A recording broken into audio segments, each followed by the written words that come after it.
welcome to Beyond the Realms, session 53. Correct? No, 54. 54! Never. No. I was so close. I look foolish. And I was like, 54, everyone. You were so confident, Kevin. Well, I know I'd have to be. I'd walk this world. Just be ultra confident in everything I do, even when I don't know what the hell I'm doing. Speaking of which, welcome to Beyond the Realms, everybody. Glad to have you back for another nerd-filled Monday. Apologies for going a little bit over this week. We were just kind of just talking shit in the waiting room, and I wasn't watching the clock. So that was on me. But glad you stuck around. Love you all. But we're going to get right into it, everyone. We got a few things to get off the top of the show as we do each and every week. But first, we want to let you know about a very, very special one-shot that we're doing tomorrow, courtesy of D&D in a Castle. They are going to be sponsoring a one-shot tomorrow because for those of you that don't know, I will be DMing at D&D in a Castle in the UK, a real-life, God-honest castle with other amazing DMs, professional D&D folk, near the end of March, and seating is still open. So if you have the money saved, if you're looking to go on a fantastic, whimsical D&D travel experience with some of the best in the biz, check out the link in the chat. It's also in the social link in my bios on Instagram and TikTok for more information. It's going to be so goddamn amazing. I'm developing this amazing 3 to 4 day adventure for everyone coming to my table for that event. We cannot wait, and we want to tell you so much more about it tomorrow for a theme that is, get this, an all bards one shot with some of the best TikTokers around. We got your Quincy's Tavern. We got your Shay's Aiden. We got your Jackie and Elena Chan. We got Jeremy Cause from Three Black Halflings. We've got Nerdy, amazing nerdy hip hop extraordinaire, and the fantastic Mr. Kurt Wise. All will be coming tomorrow, so stop by and check out that stream. Thank you, D&D Newcastle. We look forward to that. And of course, we got to thank our amazing sponsors of this show and all the other shows happening on the Dicecream Twitch channel. Our good and magical friends, Critical Kit, amazing dice supplier from the UK, and of course our amazing friends C4 Labs, who make astounding TTRPG accessories and dice trays that you can see over there. The hexagonal Dicecream Sandwich trays are on their way. I've been touting this for a long time, but we just had a little meeting with C4 Labs, and some awesome Dicecream themed products are going to be available in their stores very, very soon. So go check out all their wares. Don't forget to use code Dicecream to get 15% off your purchase order for dice from Crit Kit, and check out C4 Labs on their website. They have an amazing assortment of trays. You will not regret it. And there is even something very, very special that they're going to be releasing for Valentine's Day in particular, that we're going to be making some content with very soon. So thank you, Crit Kit. Thank you, C4 Labs. And thank you, D&D in a Castle, for that awesome one-shot that we're going to be doing tomorrow. But with all that out of the way, tonight is all about this story. All of these amazing creators of a campaign that is almost 2 years in the making. As we enter one of our final arcs, ladies and gents, let us grab your favorite drinks, grab your favorite dice, grab your favorite snacks, and let us dive on into tonight's episode of Beyond the Realms. So, last we left off, the party now in quick pursuit after Gloomwing, after discovering the location of a particular hotbed for Titan relics, these universe world-ending items that Gloomwing is seeking out for some nefarious reason. The whole plan, you're not too sure, but one place that you did figure out that he was heading towards was a location known the Canyon of the Lost Souls. After gathering the help of Reynard, making peace with the Archfey Trickster, you're able to discern the location of the Canyon of the Lost Souls and transported there at the start of last session, taking you back to the material plane of Faerun, out of the Feywild, into a desolate, hot desert wasteland, with Reynard taking on a new persona, that of Tamarian, in a human-looking form, bald-headed, scars all over his tan, leathery skin, wearing many layers of black cloaks, took you over to what he thought was a desolate marketplace known as Otanzu, that's at the very foot, at the entrance to the Canyon of the Lost Souls. Reynard had mentioned that he hadn't been there in a very, very long time, but it was a desolate, sparse sort of marketplace where various merchants kind of try to aid travelers trying to get into the Canyon of Lost Souls. But upon arriving there, you discovered that it was a very different setup, with a fairly large town encroached at the foot of the Canyon of Lost Souls from this sort of wall-like structure. Lots of sounds of a bustling market on the other side.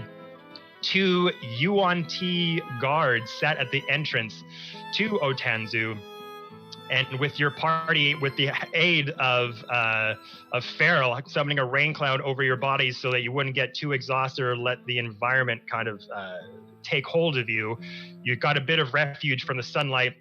And as you approached the TUNT, you had a bit of a back and forth.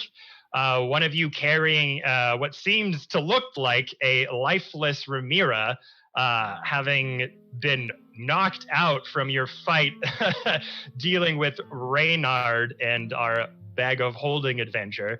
The UNT gave you a little bit of insight into what the town sort of is at this point, that it's ruled by a mysterious figure known as Daramon, who the UNT hold in the highest regard. Daramon aiding the town with rain, with food, with pretty much whatever they needed, and was given this sort of almost godlike visage to them.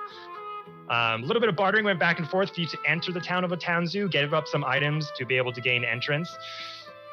And Reynard, apparently getting a bit ahead of you, who kind of went to say you talk to the guards for you, and then just kind of wandered into the town, left you to your own devices, and once again kind of slipped past your figures. You're not really too sure where Reynard is at the moment or what he's up to, but the rest of you decided to split off, with 3 of you heading to what looked like the only inn in these parts, called the Silver Mirage, and Fiend and Sir Strange going into the marketplace, where once upon you got through the entrance of Otanzu, it was this bustling marketplace, tons of tents selling various foods and items and clothing to help you acclimatize to this new desert environment, sort of in this horseshoe-like structure at the foot of this backdrop that is just an endless chasm, Grand Canyon of sorts, of very sharp ruby red mountain ranges that seem to go on all the way across the horizon. There was this sort of construction sort of yard happening sort of at the base of the Canyon of Souls as well, with a few key buildings that were a bit larger than sort of the tent city that you had seen once you gained entrance into this town. Upon seeing the Silver Mirage, Feral, Ramira, and Tarek went there. Fiend and Sir Strange started to look around for clothing, anything that could help them blend in to the environment, get a little bit of information on the town, Daramon, what the setup here is, why they're worshiping this person. Upon taking some time, you found a particular merchant selling some very nice, expensive threads that was owned by this fairly large Goliath.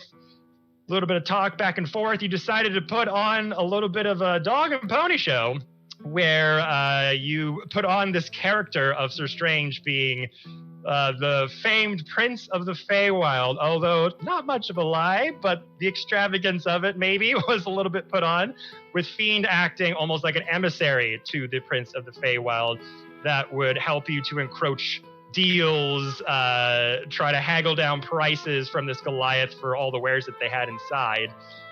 And upon revealing that Sir Strange was the Prince of the Feywild and that this person should show the proper respects, and Fiend really boastering very loudly amongst the merchants the power of this person, Suddenly a sharp blade went through the sternum of the Goliath. They fell, and this figure stood beside him, this sort of stout warrior with a almost motorcycle-looking jacket made of dragon scales with gold metal inlining, with red tattoos coming down the sides of their face in these sharp sort of dagger-like motions, long, silky black hair, a variation of desert wear, staring you down.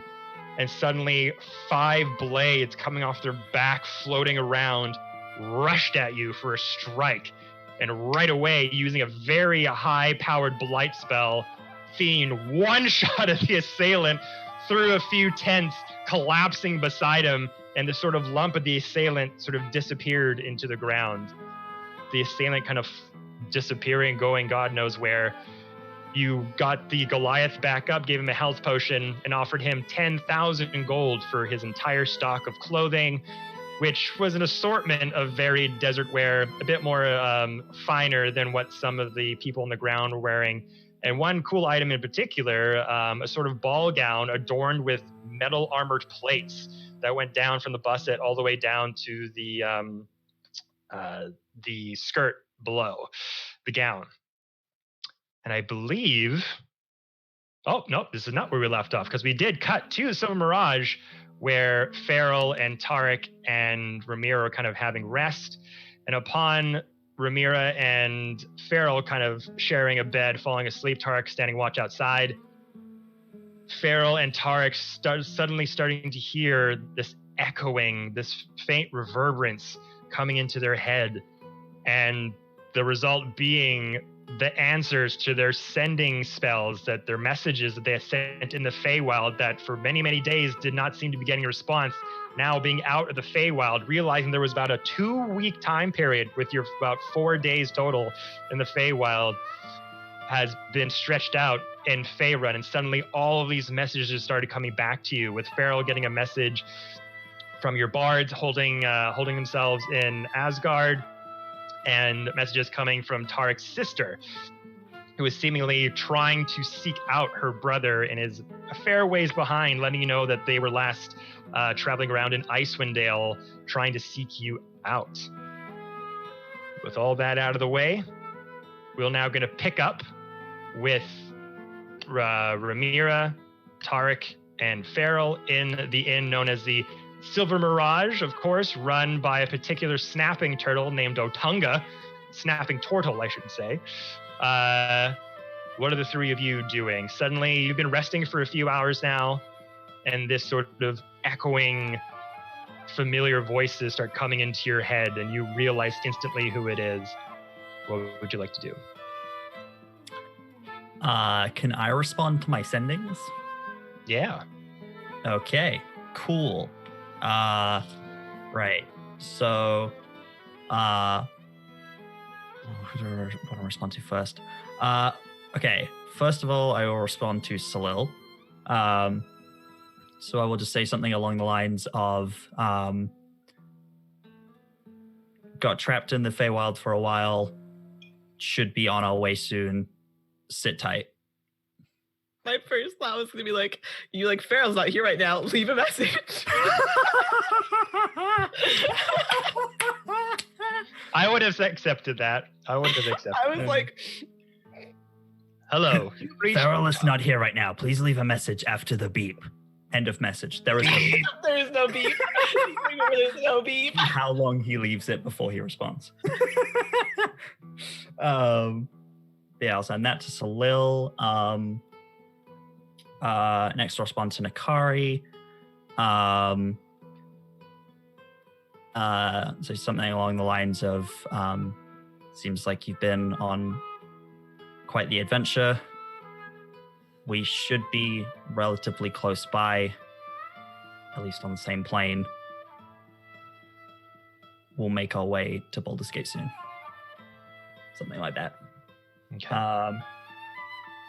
And lastly, and most importantly, my dad. Oh God, how do I phrase this?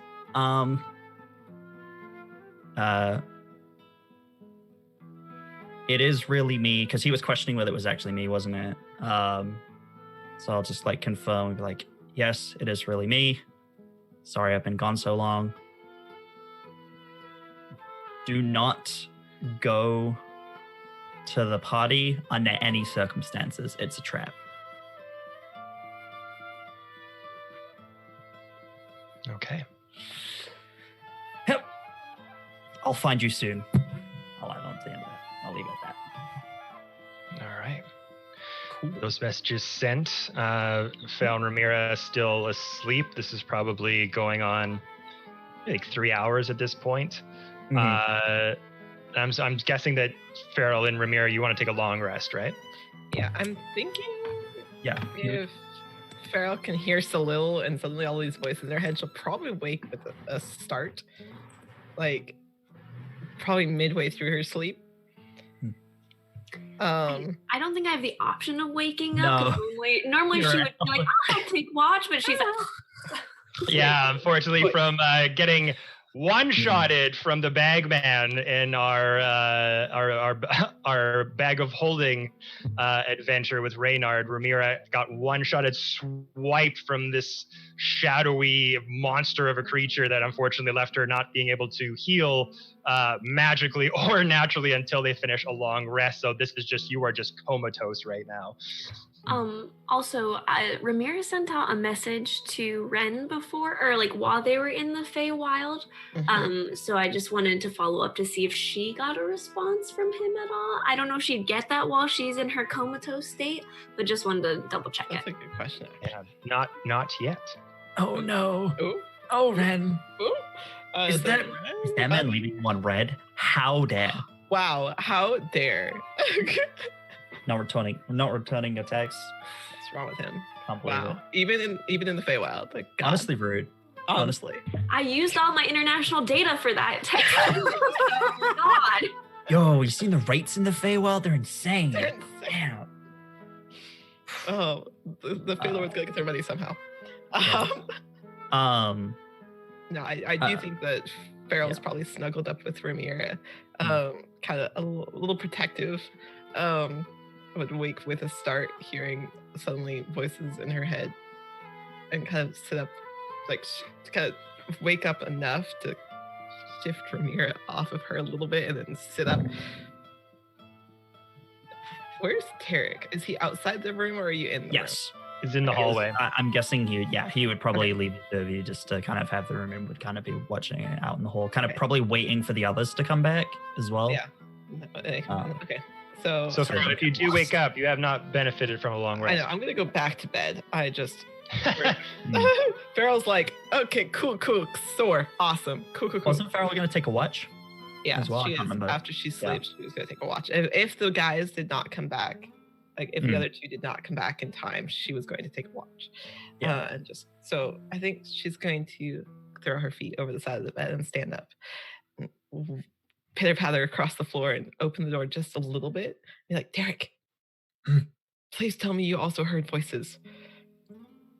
I got respondings to sendings. Cool. Why? Okay. Yeah, they're in my I heard head. from Salil. Yeah, they're in my head too. Just Yes. yeah. Have you Okay. not- Cool. Have I never sent you a message before? I've sent you Yeah, sendings. no, but like I just want to make sure I wasn't the only one just hearing them. Like it was like not Yeah, just I me I thing. heard from Salil. I'm guessing you got something similar. I As heard God from Salil, I heard on from me. Nakari, I heard from your father. They're all just kind of circling at the moment. Oh wait, Um, you got those as well? I thought yeah. only Terry got those too. No, I think I got all of them. Kevin, did I get just Kevin? Salil's? You just got Salil's. Okay, cool. Okay. I think he did a sending to you separately. I think he responded to Got it, mine cool. and then did a sending to Okay, you. cool. Yeah. No, I just wanted to make sure that I was supposed to be hearing that. Like sometimes I just have to check. Yes, I heard from Salil. I also heard from Nakari and my father. Oh. I tried to warn them about. Well, I tried to warn my parents about the trap that they might be walking into. The party. Yeah, we have 3 days after today. And well, Nakari seems to have been all over. It's no longer in Icewind Dale. She's almost in Baldur's Gate now. Oh. I told her I might try and go find her soon. I know we've got to find this relic first, but... Just making fast ground. About that, I'm gonna tell everyone else tomorrow morning. We were in the Feywild for 15 days. I told Nakari to message me at the same time every day. I received 15 sendings. Oh. It's been a while. Right. So Okay, cool. So it's 4 days in the Feywild was 15 days here. I mean, that means like the bards and like Hathawin and our Chwingas were under house arrest at least for a while. Yeah. Oh God, I don't want Salil to be in Asgard's army, like an Asgardian army like that. That's not something I don't think. I'm just saying, like that would suck. However, there are a few people that I know that I fought alongside when helping get rid of the Prince of Frost when we were cleaning up the operations. There are a few people that I hope won't get into the crossfire, but I'm sure will if they're in the army. So great. Are the other two back yet? I'm gonna say no, right? Surprisingly not. I don't know where they've gone, but I'm sure they'll be back. They usually show up. I mean, I'm not too worried. I'm sure they're I fine. almost expect Fiend to just appear right there. Just points like down the hall. Just wait for him like to the open doorway. Yeah. He won't even walk up here. Just some interdimensional portal will open and he'll fall out of it. Yeah. I mean, you're okay. All right. I just want to make sure I wasn't going crazy. You know, sometimes I'd worry about that. Not a lot, but like just a little. What? I don't know. Okay. Well, I'm going. Worry about going crazy. Well, yeah. Have you seen us? Yeah. Wide gesture. Yeah. We are a little crazy sometimes. But yeah, I'm hoping we can find this relic quickly. And I know we're on a time constraint, but hopefully swing by Baldur's Gate. Hopefully. Before we go. Hopefully. I am going to go back to sleep at the moment. Right. Wake me up when one of the other two gets here, or if I need to trade you out, because like I'll do a watch. Mm-hmm. Oh yeah, I can go a bit longer. Okay. All right. If you can't, come wake me up. Right. Okay. We'll do. Rest well. I'm gonna try. I'm gonna close the door and like tip-paddle across and like go back to cuddling Ramira. Just like gently scoop Ramira. Be like snuggle. Ramira's very small. Okay. So with the two of you kind of separating from that talk, Tara going back out to the hallway, Farrell continuing to get some sleep before their watch comes up. Fiend and Sir Strange. Oh. So with the two of you having just vanquished that assassin, taken out the stores from the Goliath, where are you going to next? You've got several outfits of clothing kind of in your arms, varying exquisite designs and assortments. Where would you like to go next? I guess I'm carrying all of them because I'm the emissary in this regard. It's just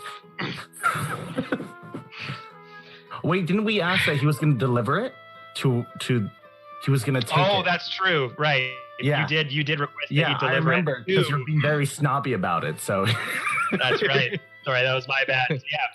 Upon saving his life, you were like, you will deliver these to the Silver Mirage. You will, our meeting. And you will tell you the direction of where to find his friend Greg, a very well-known local magical tattoo artist that also resides in Otenzu, and try to get an audience with Daramon. I believe you also asked of him. It was like a letter of recommendation to Daramon. Correct. Yeah. Has Fiend got a sensation that his hound like chomped on something recently?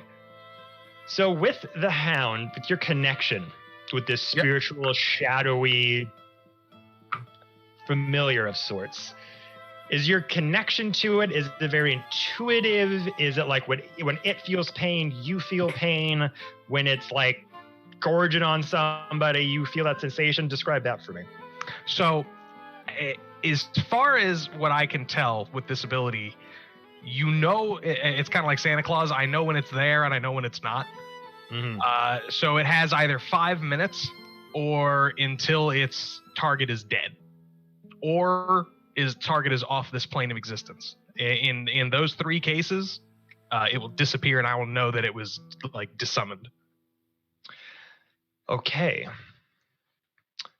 So you, almost like a spidey sense, feel certain sensations. You don't literally look through its eyes necessarily, but there are certain sensations that kind of accompany your body when you have this sort of connection, when your shadow hound is kind of in hunter mode.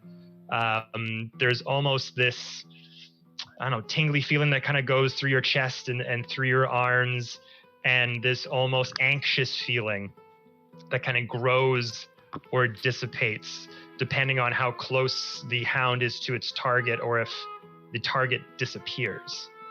And I believe when the target disappeared was after that you sent the hound over to it, correct? Find it. So you're kind of wandering through the marketplace with Sir Strange. Were you making your way back to Silver Mirage at this point? Yeah. Make me a survival check to see if you can sort of find it where you are, because you went kind of deep into the market. Crit. Ah, damn it. Okay. Crit, and I have a +0 on survival, so it's just a 20. Fucking perfect. Okay, so going through the sort of tent city of Otanzu, there's a few leagues deep before you get to the end and see those like various big buildings. You're kind of not lost, but it's hard to get a read on sort of the larger buildings to the other end of the tent city. Like when there's so many dense in one area, it's just hard to like see lots of material flapping in the wind. So you kind of lead Sir Strange out to like a main causeway, a main road where you can kind of get a bead on those buildings, and you kind of look out and see those multicolored roofs that we described earlier. One that was more the silver nature, one that was more red, more of a canvas white, more of a blue. Beating that silvery roof, you kind of put two together. That must be where it is. So when you sent the hound out, that anxiety level, that sort of slight vibrations inside of your chest was fairly low. Meaning the hound wasn't really sure where this person was at first. So that gives you a clue that when that thing shifted, it shifted out of this plane of existence. Okay. That's a powerful bounty hunter. So the trail is a little bit cold. And as you're kind of walking towards the Silver Mirage with Sir Strange, you're now kind of looking over your shoulder a little bit more than usual. You're just noticing, okay, there's probably some shifty people now that's like kind of getting a beat on us. So you're making sure you're not being followed. You're making sure no one's kind of giving you like, sort of double checking you out. That reverberance in your chest suddenly starts to pick up. That low hum, meaning the hound has picked up a scent. Meaning the bounty hunter is back on this plane of existence. And you can feel it. It's trying to seek it out. You keep walking still further down. The sort of chaotic, structured nature of this organized tent city just wafting as you and Sir Strange kind of travel through. And you suddenly feel the back of your neck, this sort of wrenching pull, almost like a leash is around your neck. As you're walking, you get pulled back just for a second and kind of bump into Sir Strange as you suddenly stop. And it's a weird, jerky motion. So Strange kind of like bumps into your back. He's like, whoa, you okay? And just kind of hold your neck for a minute. You're like, that's odd. You've never really felt that feeling with this connection with your hound before. It's a little concerning. There's something going on with the hound. Like, what? Did your hound get it? I don't think so. He dissipated from this plane for a minute, and he must have come back. Maybe he's a bit angry that we took his leather jacket. That's a gift. Yes. Let's say that for now. Interesting. Is there a way I can check what this feeling is?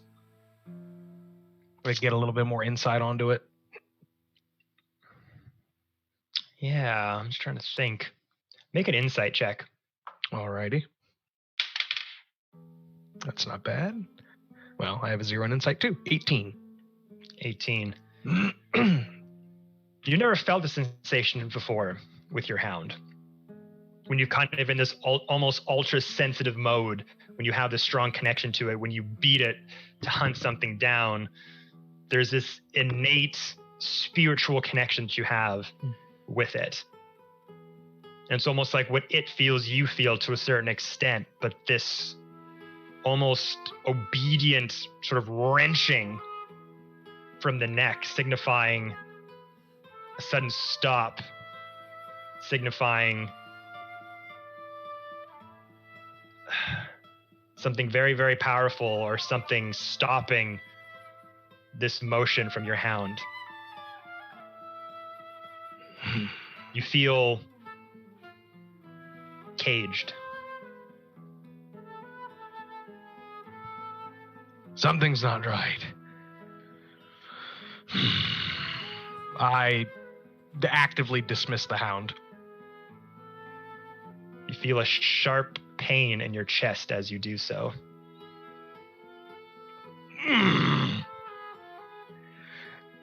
Something is wrong with this city, or its denizens.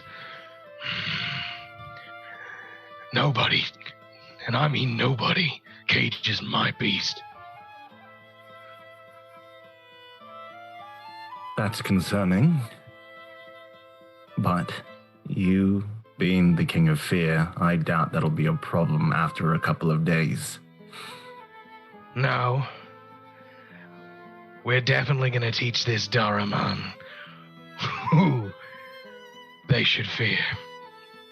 But for the meanwhile... Absolutely. Love the fan. And it is, of course, you, my liege. Yeah. Hey, Cheatin, can I ask you like a weird question? It's not like weird. It's more of just like, it's a question. Fiend kind of just like rubbing on his chest, just like still trying to shake off this sensation that he's been like put on a leash.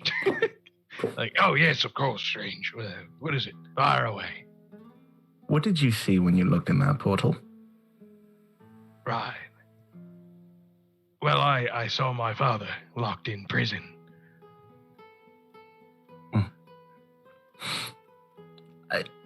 Just for clarifying, since we've come across as alive, I presume, yes?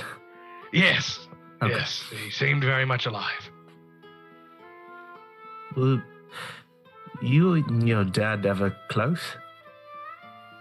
We were when I was younger. But I made mistakes, and I never got the opportunity to correct them. Mistakes.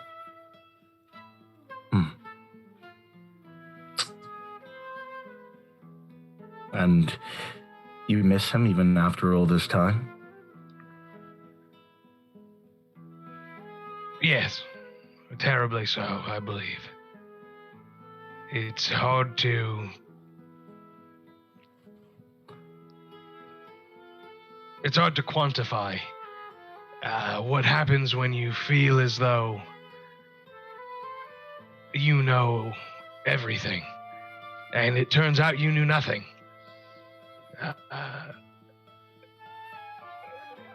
Kids are foolish. I think I understand. What do you ask? What did you see when you looked in the portal?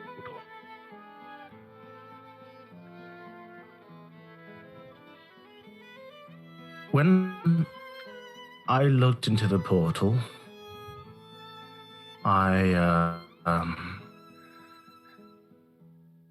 you know, I had a kid once. I'm sorry? Yeah. I was a dad at one point, but I just remembered, and when my memories went away, the idea of a child also left. And my memories were a bit cloudy, and I just assumed what memories I had. Child probably wasn't mine. And I met her for the first time. She was,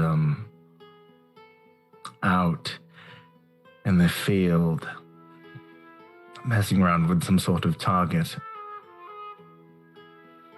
And, I didn't want to believe it at first. Because I don't want to be anything like my father. And when I saw her, I knew she was mine. And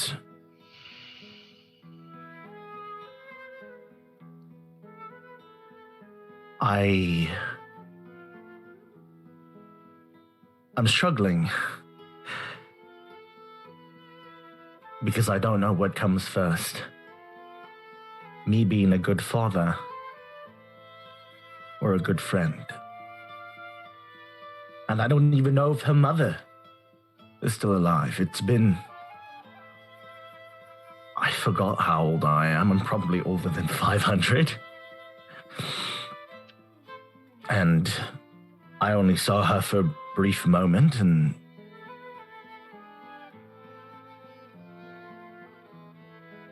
I'm scared that she's not real.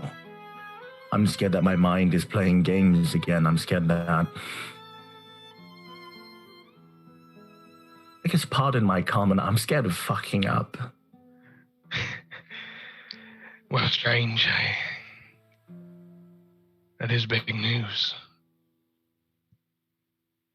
I've never been an empathetic one, but if I can say, I deal in truths. And the truth of the matter is, everyone who looked in that portal saw a truth.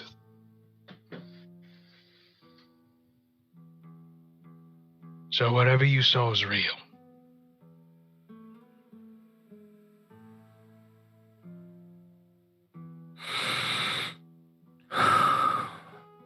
Now, you may be the only other person with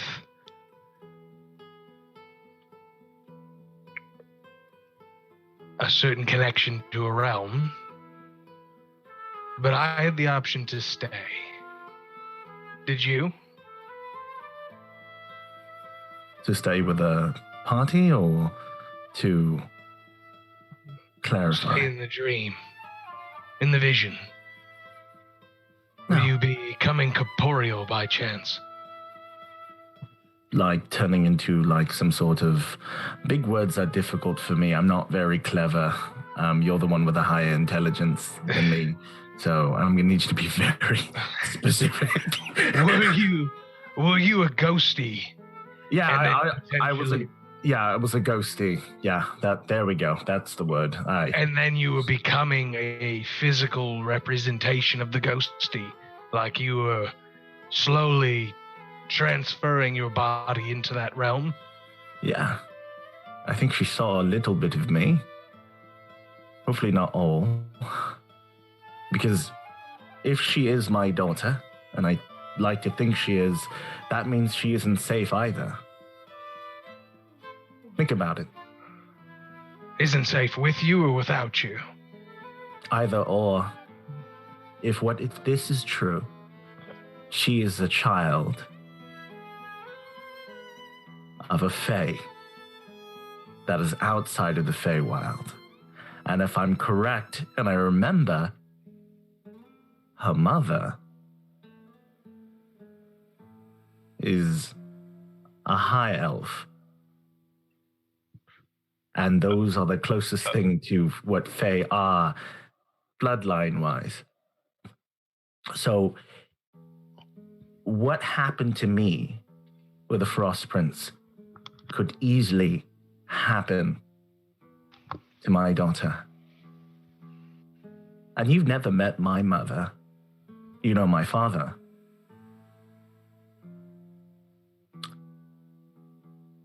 She my daughter shares the same blood as I. The same blood that was used by the Asgardians. So if she's out there by herself, hopefully with her mother, she is in danger.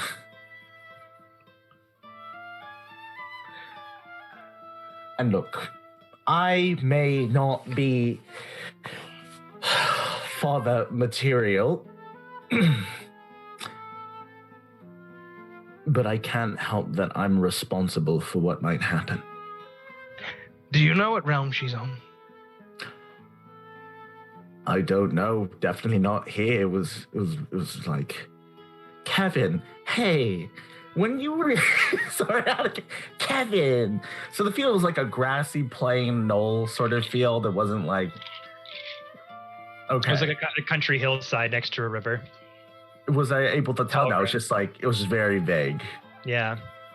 It was a grassy knoll type of area. Funny enough, that's where she was. But I'm, and you can see Strange doubling back. I'm probably just overthinking it. There's more important matters to attend to right now. I mean, there's a lot more going on and a lot more at stake here.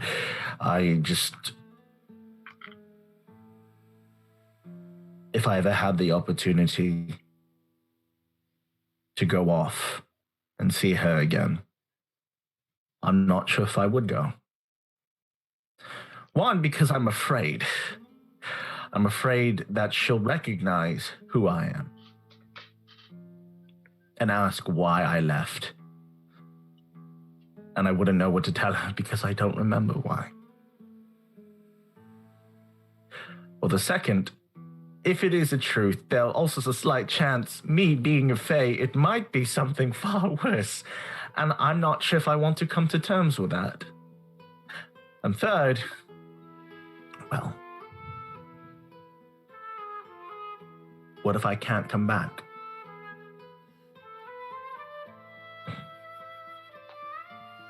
Oh, so strange.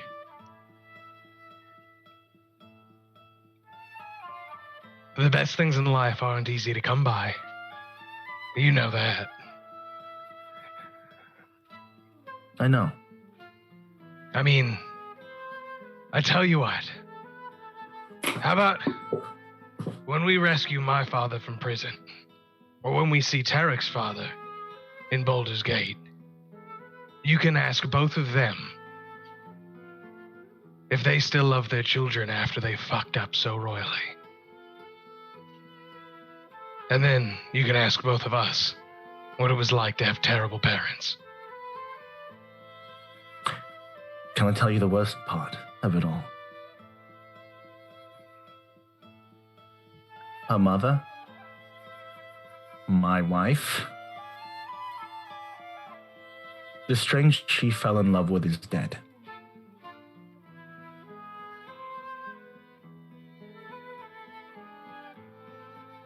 And the thought of having,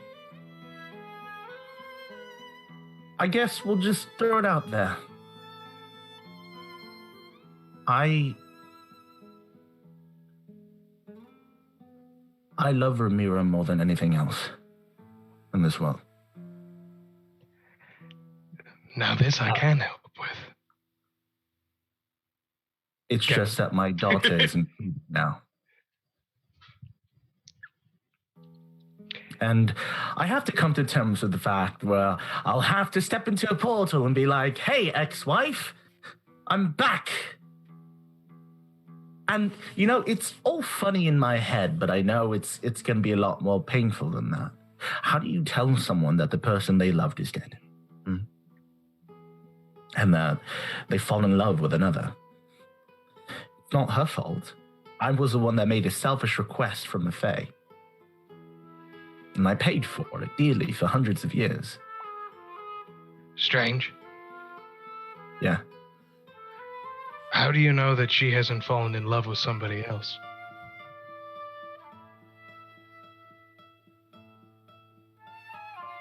Oh my gosh, am I the deadbeat dad and she has a cool stepdad? Maybe. But a wise turtle once told me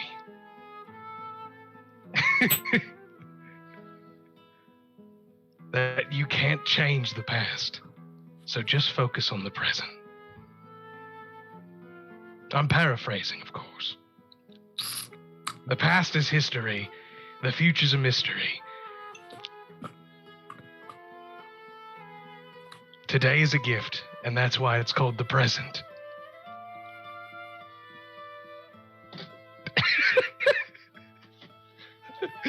Yeah, those are some wise words.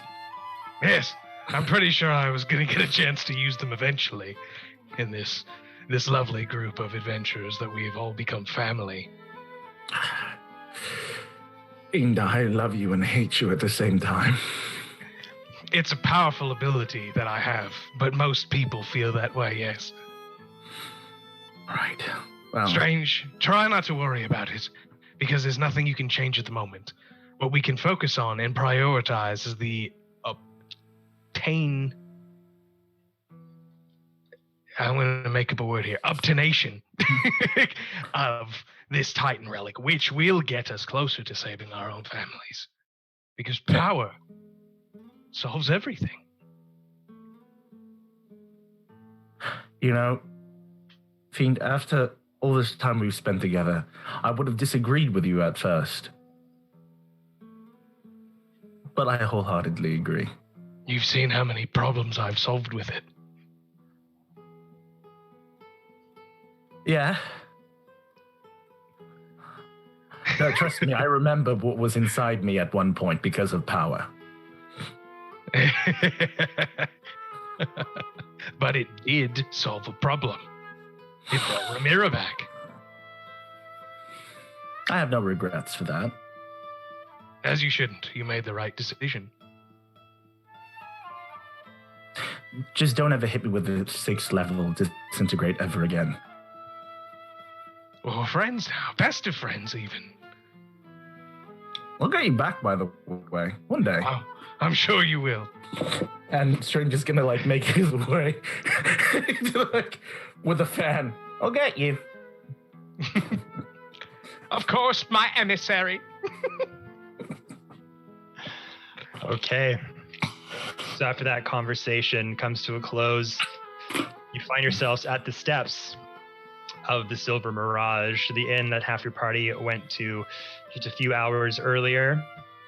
Go up sort of the winding wooden steps. It's a bit rickety, kind of going up one flight, sort of in a Z-like pattern, up to the sort of top patio area above the tent city. You can kind of get a good sort of view of all the hustle and bustle that's going on, the various bigger buildings that are kind of on the other side of the Silver Mirage.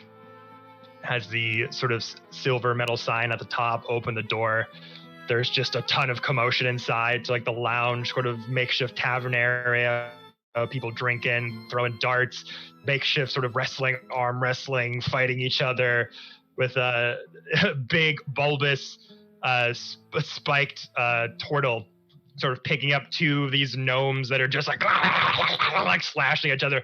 Now I told you to stop that. This is just tosses them sort of right by you as these 2 gnomes just go just off the patio down a whole flight to huge thuds as the turtle just dusts off the hands, the sort of cut up thick leather smock on their front, the sort of snapping turtle beak, and the various bulky spined-like shell behind them, with a bit of a tan bandana sort of tied up on the back, signaling like another day's work about to continue. Hello there, my friends. What can I do for you today?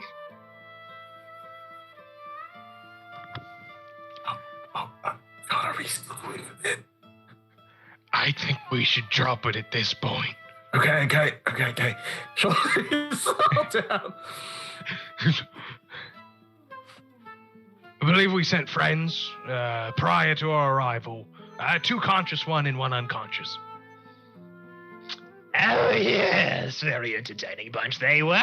Let's see, did they leave a name for you? Starts to waddle back into the front desk area. Did the 3 of you leave names for Fiend and Sir Strange? We probably would have done. I was gonna say, Farrell. Well, you would. Tarek was just like, this turtle, he is everything. This is great. This John, whole vibe is This just. whole vibe is didn't We probably remember how we said we wanted to get in the bar fight together. Now's the time. It would probably be Fiend and Strange underneath the names there. It would probably have been Frostbreaker's party of 5, and then the name is probably how Farrell would have done that. No, Get the name out there. or This King of Field. Tattered The old bards. Broken Stage, the name of the bards. That's How what about Strongest Frostbreaker? Access denied. pulls out this old dusty sort of book for booking and things like that. Half of it's ripped, some of it has tape sort of wrapped around the cover to keep it on. Now let's see here. Strongest Frostbreaker. Right, yes.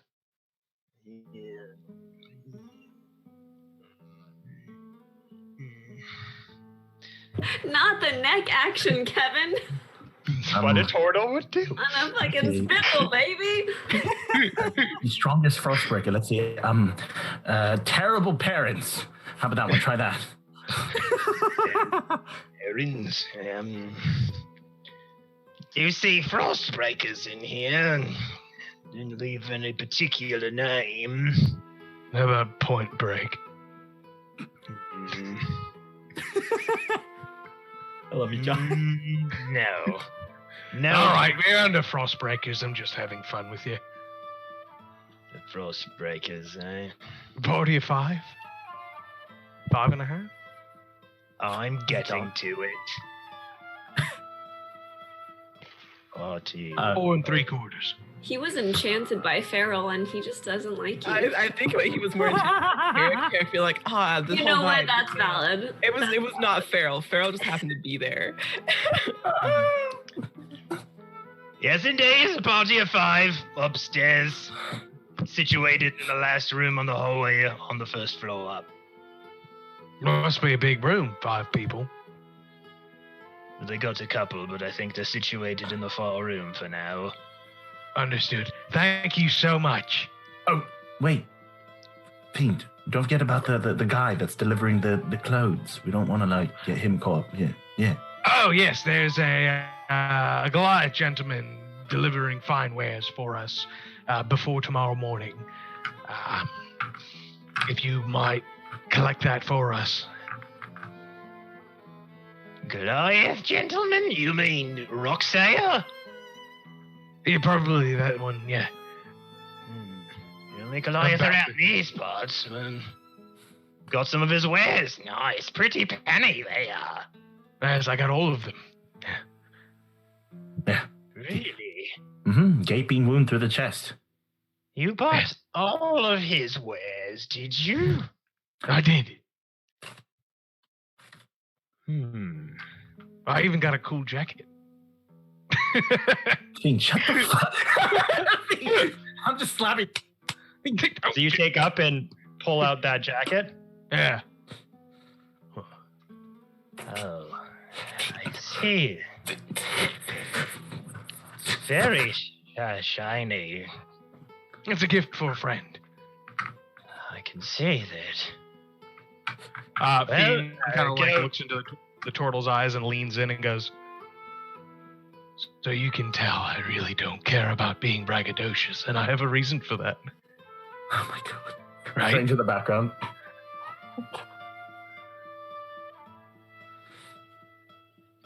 I see. I believe in Baldur's Gate they call it BDE.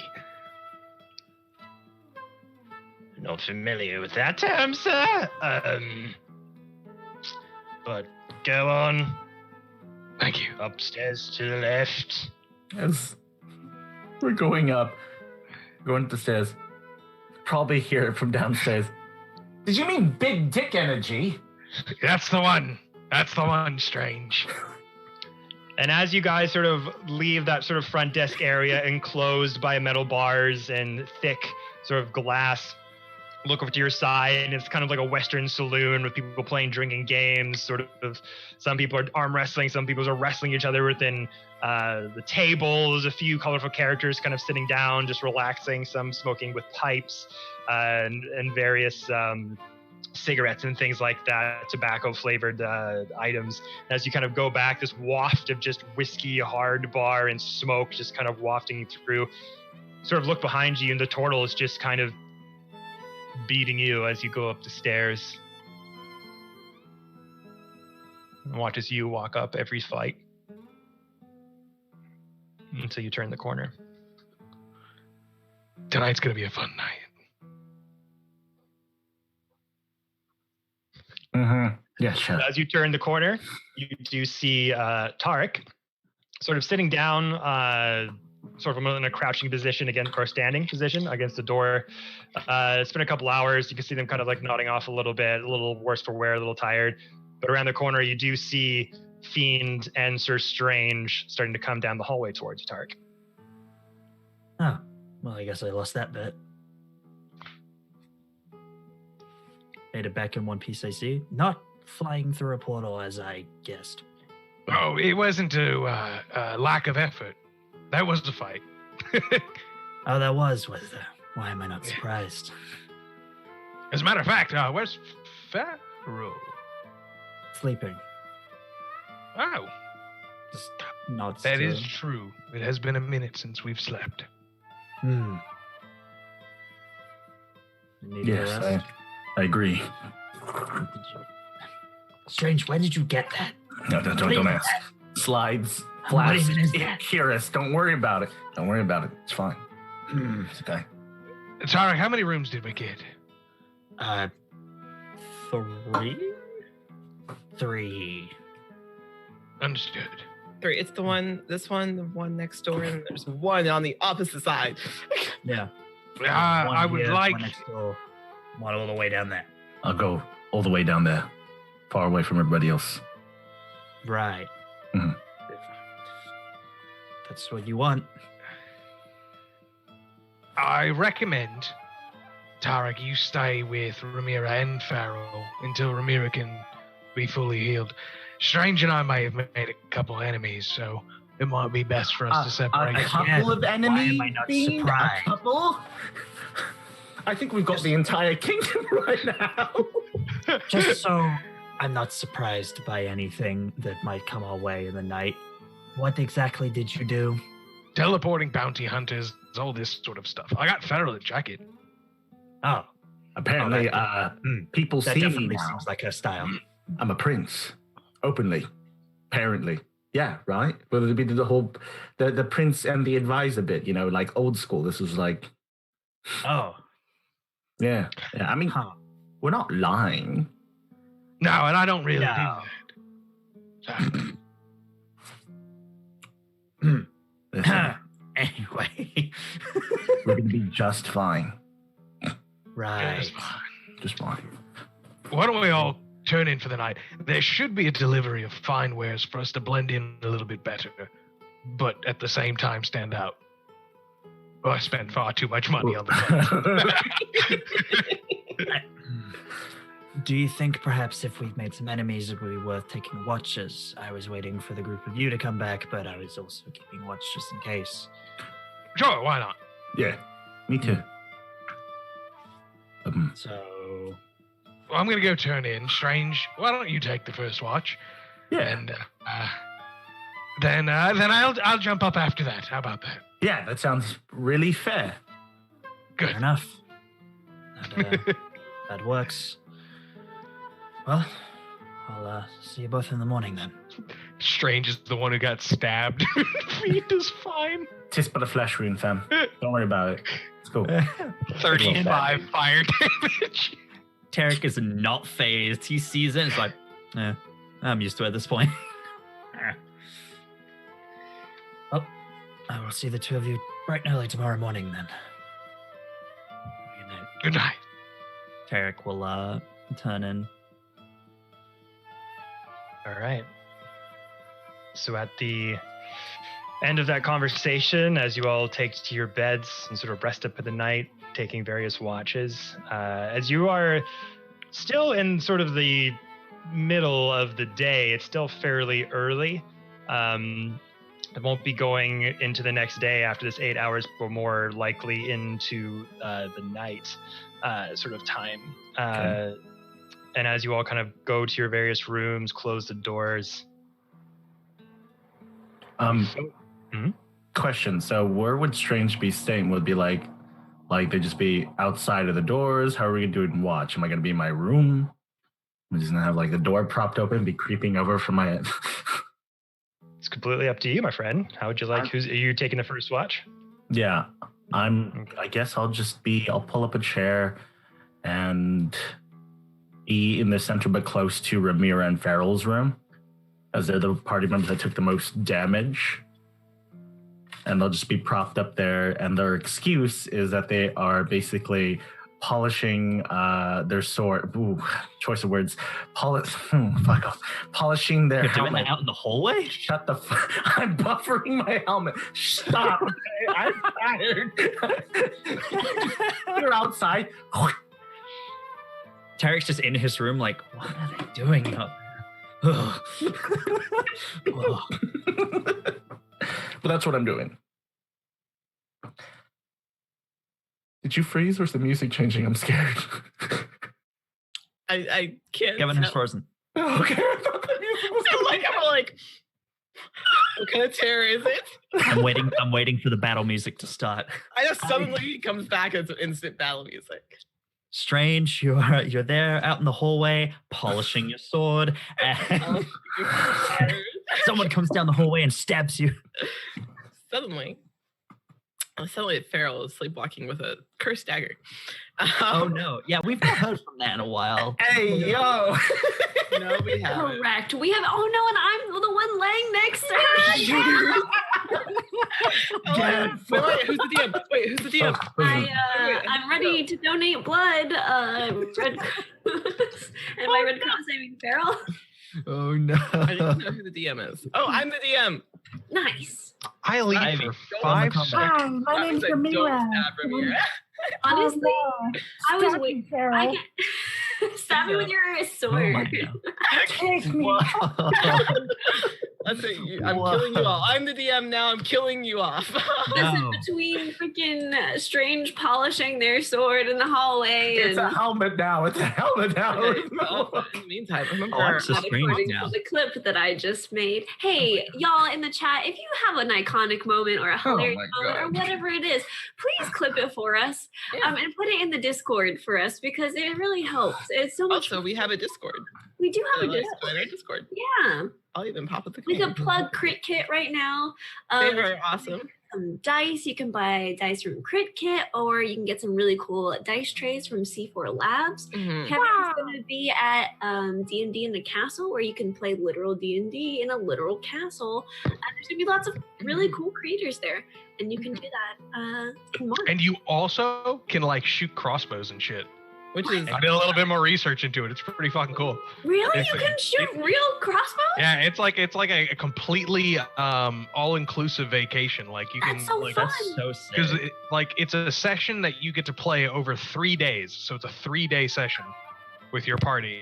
And then when you're not playing the session, you're eating and then doing other shit around the castle, like That's so sick. fucking shooting crossbows. Send me away.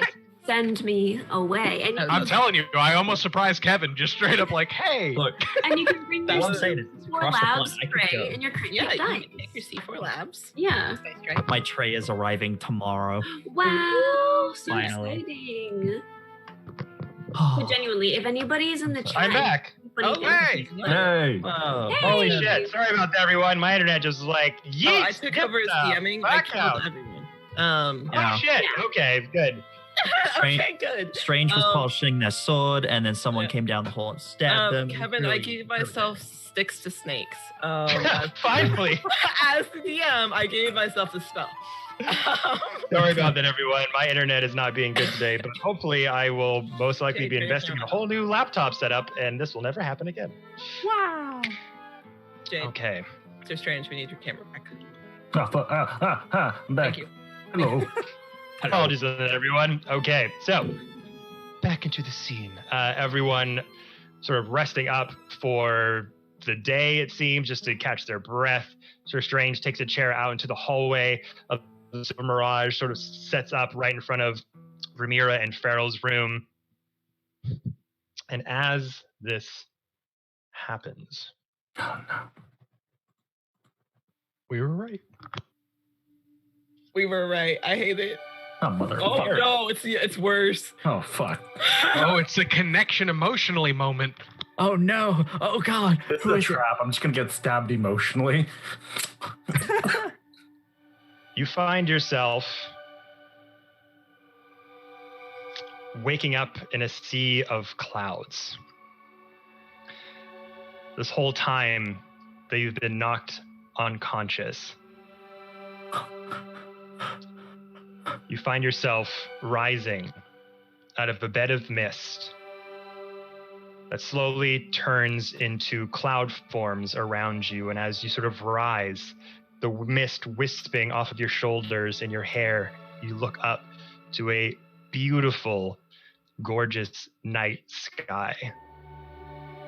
Tons of stars all around you, a Milky Way galaxy painted into the universe itself with paintbrushes, a big bold moon off into the corner, and sort of this vast sort of cloudy visage just going on to the horizon as far as you can see.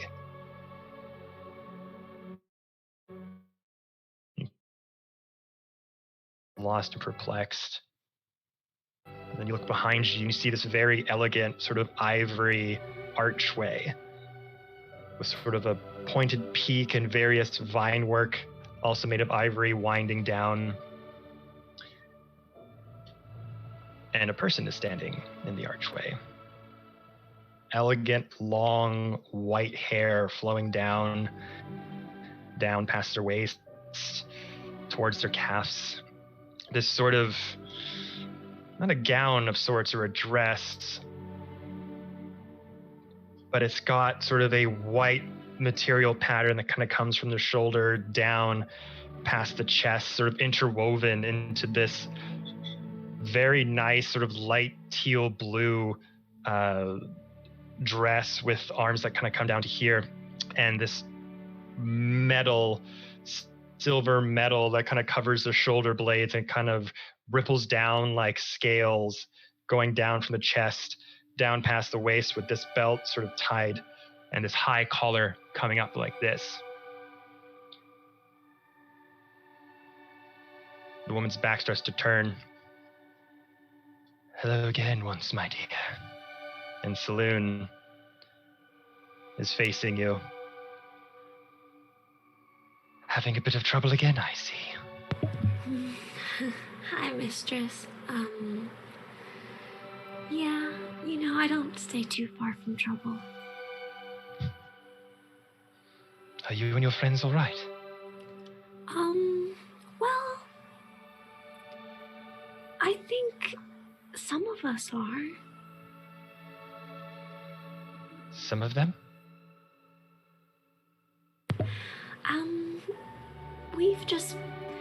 I think we've been learning a lot about ourselves, and there's always something to fix. And I don't think we know how to fix it all the time.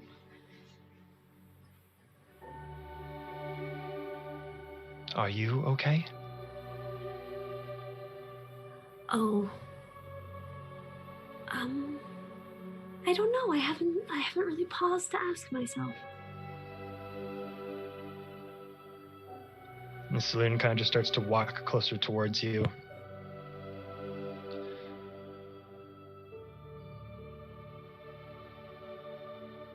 You were one of my favorite children, Rhaenyra.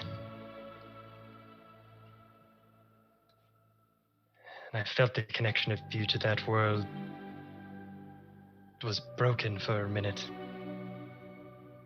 And I know I can't visit you all the time, but are you happy down there? Oh, I think it's like the weather. There are moments of everything. Little rain, a little sunshine. But I'm content most days. You're out of the Feywild now. Yes, we're actually traveling with Reynard, although I don't know what you would know him by. The fox gentleman, archfey of sorts. Yes, the trickster archfey. I do know of him. He doesn't seem to like Dad very much. No, he doesn't really like many people very much, but... Does anybody really like Dad that much? Because it seems like maybe that's not like a thing in general. Like, you're very well liked and everyone seems to like you. I mean, what's not to like, but, I'm rambling now. Different strokes, different folks, I guess. Yes, that's true. Something I never thought you'd say. Mom. And she like pauses really hardcore when she goes to say like mom, as she's been just dealing with her as her goddess for so long. And she kind of like waits to see how that goes over.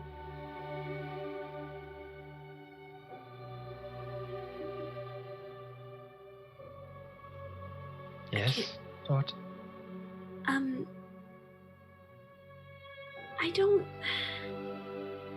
I feel like maybe I'll have to make some really difficult decisions soon.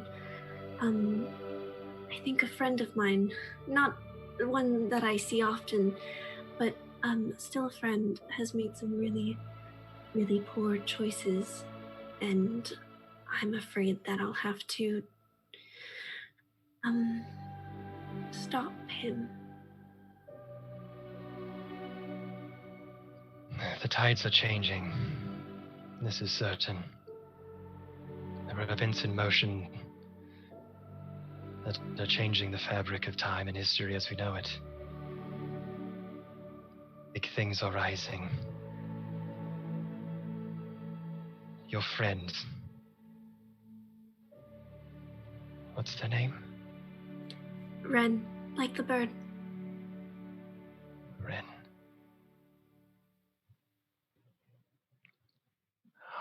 And you see Saloon is like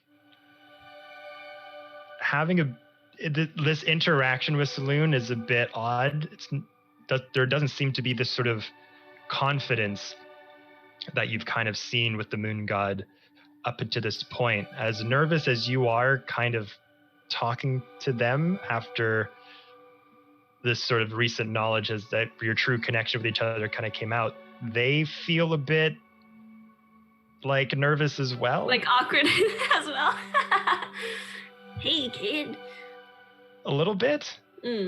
And you kind of get the sense that they're trying to like connect with you on a different level. And it's just a bit awkward, and they keep asking questions, but like a little bit stuttering. They like don't know what to do with the information they're giving. And you know what, Mom? You don't have to answer. I don't want you to think. I mean, we've had, this is new. I mean, I can stop calling you that. It's not important.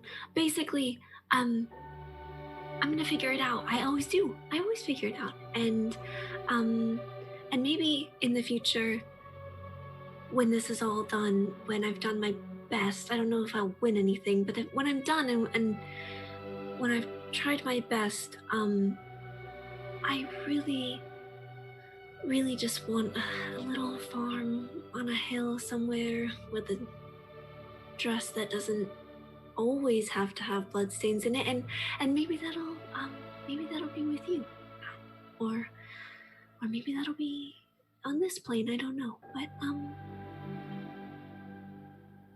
I think I'm okay. But you don't have to do anything different. I'll be okay. I always am. I always take care of things, don't I?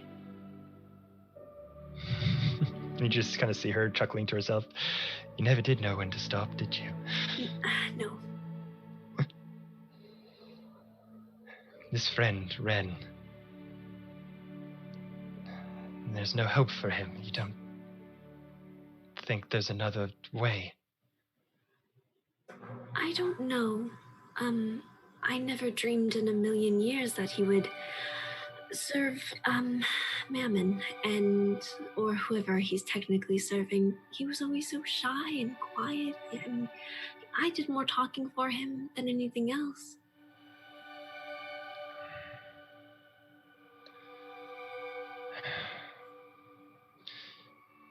The afflictions of the underworld are very hard to resist. Sometimes it's not up to that person themselves. Sometimes there are other forces at work that make the demons and the devils have others do their biddings for them.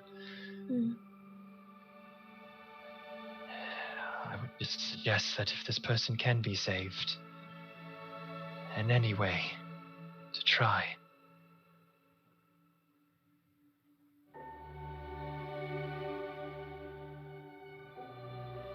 You're right. I think that's a really good reminder. I think I've stepped away from the idea of saving people for a little while, and I'd like to get back to it, and that's a good reminder. Maybe. I mean, only if you want to. I mean, if that's a better route for you. I mean, I just. I like the idea. I guess I just don't want to get my hopes up and get disappointed.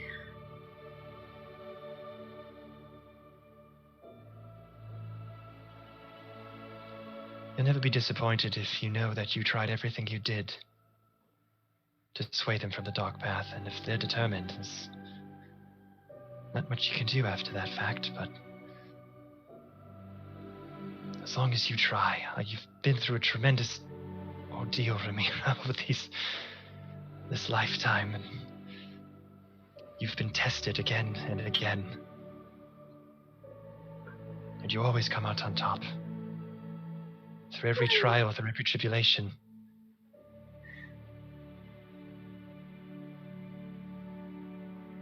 You come out through the other side. A little bit stronger, a little bit wiser, capable of things you never thought you could do in the first place.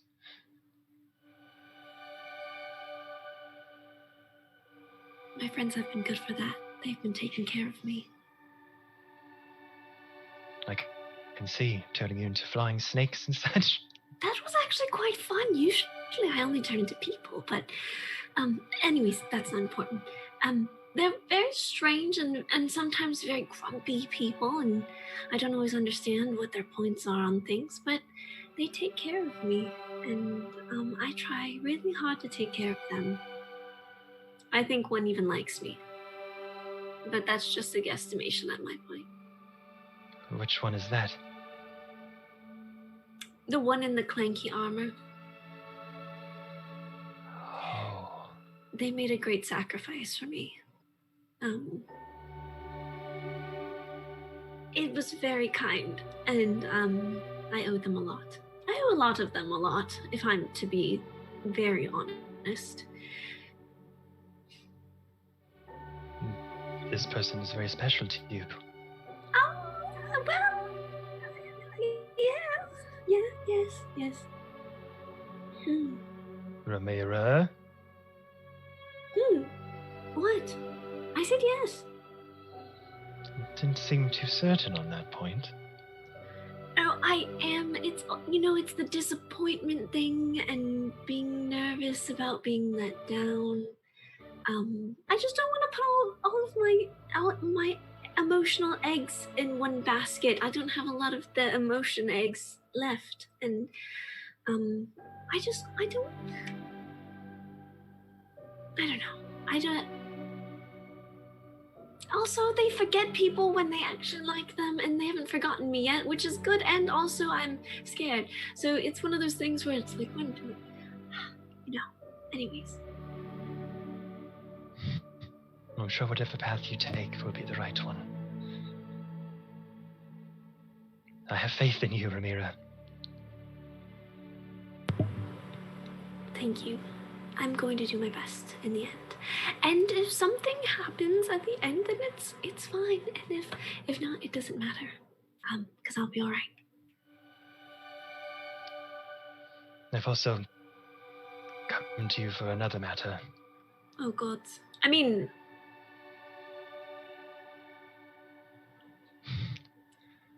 This Goodness. place that you are entering, this canyon, Mm-hmm. do you mean to follow suit, to enter into this arcane madness? What do you mean? It's just that we're gonna go pick up an artifact. The Canyons of the Lost Souls. It's not just a name. It's a legend. The amount of dark, mysterious, and otherworldly experiences that happen in those canyons are legendary. Some have gone into myth. Some exceed this lifetime and many others. If you venture into this place, I'm not sure how strong my connection with you will be.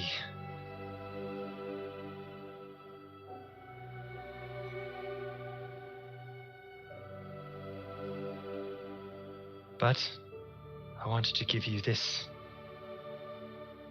And she reaches sort of inside of her gown that has this sort of silvery armor adorned at the top of it with this high collar sort of in the inside. And it's this sort of compact sort of locket, and it's kind of like the size of a palm. Made of silver, the crescent moon sort of adorning the circle on the outside with a little bit of sort of stars sort of inlaid in the middle of the crescent moon. When you're in your most dire of needs, openness, and call my name. And even in the darkness, even in the shroud of mist where I cannot follow, I'll be there with you. And without ceremony, Ramira throws her arms around her mom in a hug. She has no fucking, ceremony, like I said to this, and she just kind of hugs her. Thanks, Mom. And you feel this stillness, sort of this frozenness come from Saloon, who just kind of freezes for a moment as your arms kind of go around. Oh, maybe I should. And then as soon as she hugs and kind of realizes, she's like, no. And she just reaches down and gives you the biggest hug. Oh. I know this life has not been hard. I know it's torn me apart to not be with you day in and day out, but you didn't ask for this, and I'm just so happy that you're in the world. I've been around for a very, very long time, and the day you were brought into this world was the day I knew what it felt to be alive again. She cries a little bit.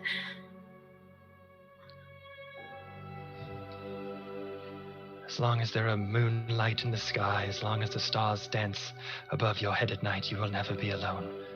Ever. I'm gonna try to make you proud.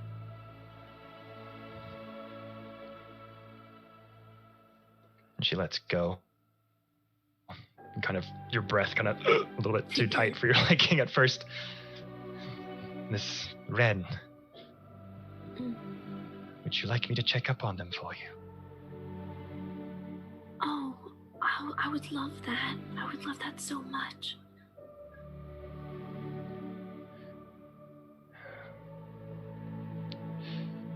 When I find them, look to this locket. You'll find inscriptions written inside. This is how I can connect with you, commune with you.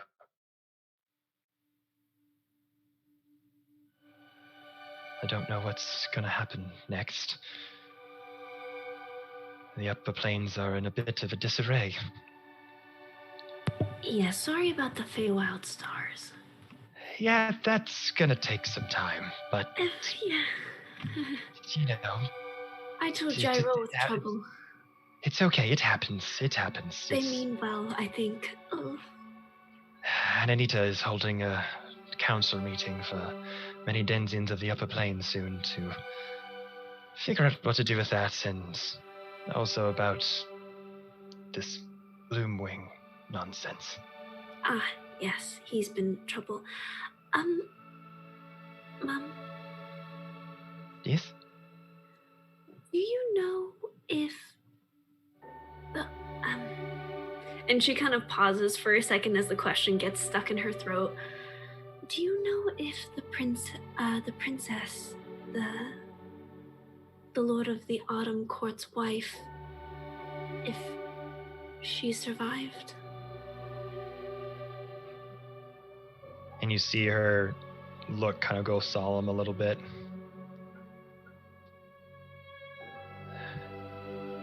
There are some events that I cannot give you the information for. Oh, I understand. If things are supposed to go the way they are. But I can tell you this. And she kind of like is kind of looking at your disappointed face, but is kind of eager to please you. There is somebody who you will cross paths with. A guide of sorts. This person will be paramount to your journey ahead. And can also offer you insight into this question. Okay. Keep them close. Do not let them pass on. All right. I'll do my best, like I always do. And, I'm already grateful for what you've given me, so I don't ever want you... I'm just fine with how we are, if that makes sense.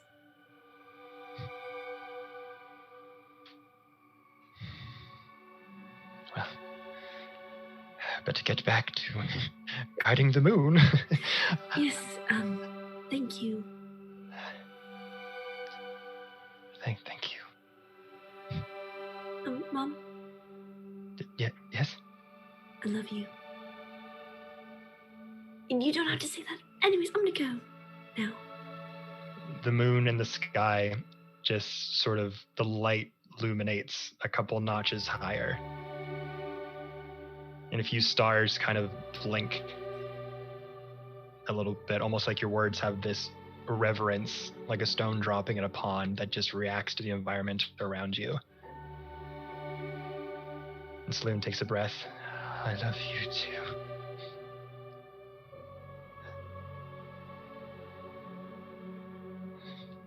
Well, Moon Daughter,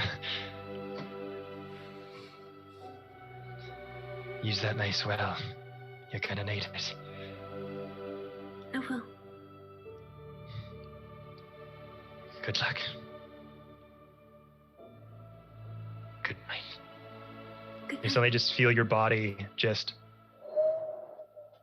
sort of float back as the clouds beneath your feet just sort of dissipate and you just slowly drift as you see the cloud bank just become smaller and smaller as the night sky becomes slimmer and smaller. Saloon looking over to the sort of Ramira-sized hole in the clouds just waving to you. Your vision kind of goes white. And we come back. God, I love my parents. Back to Otanzu as several hours have now gone by, with each of you kind of taking turns to keep watch in the hallways over this time.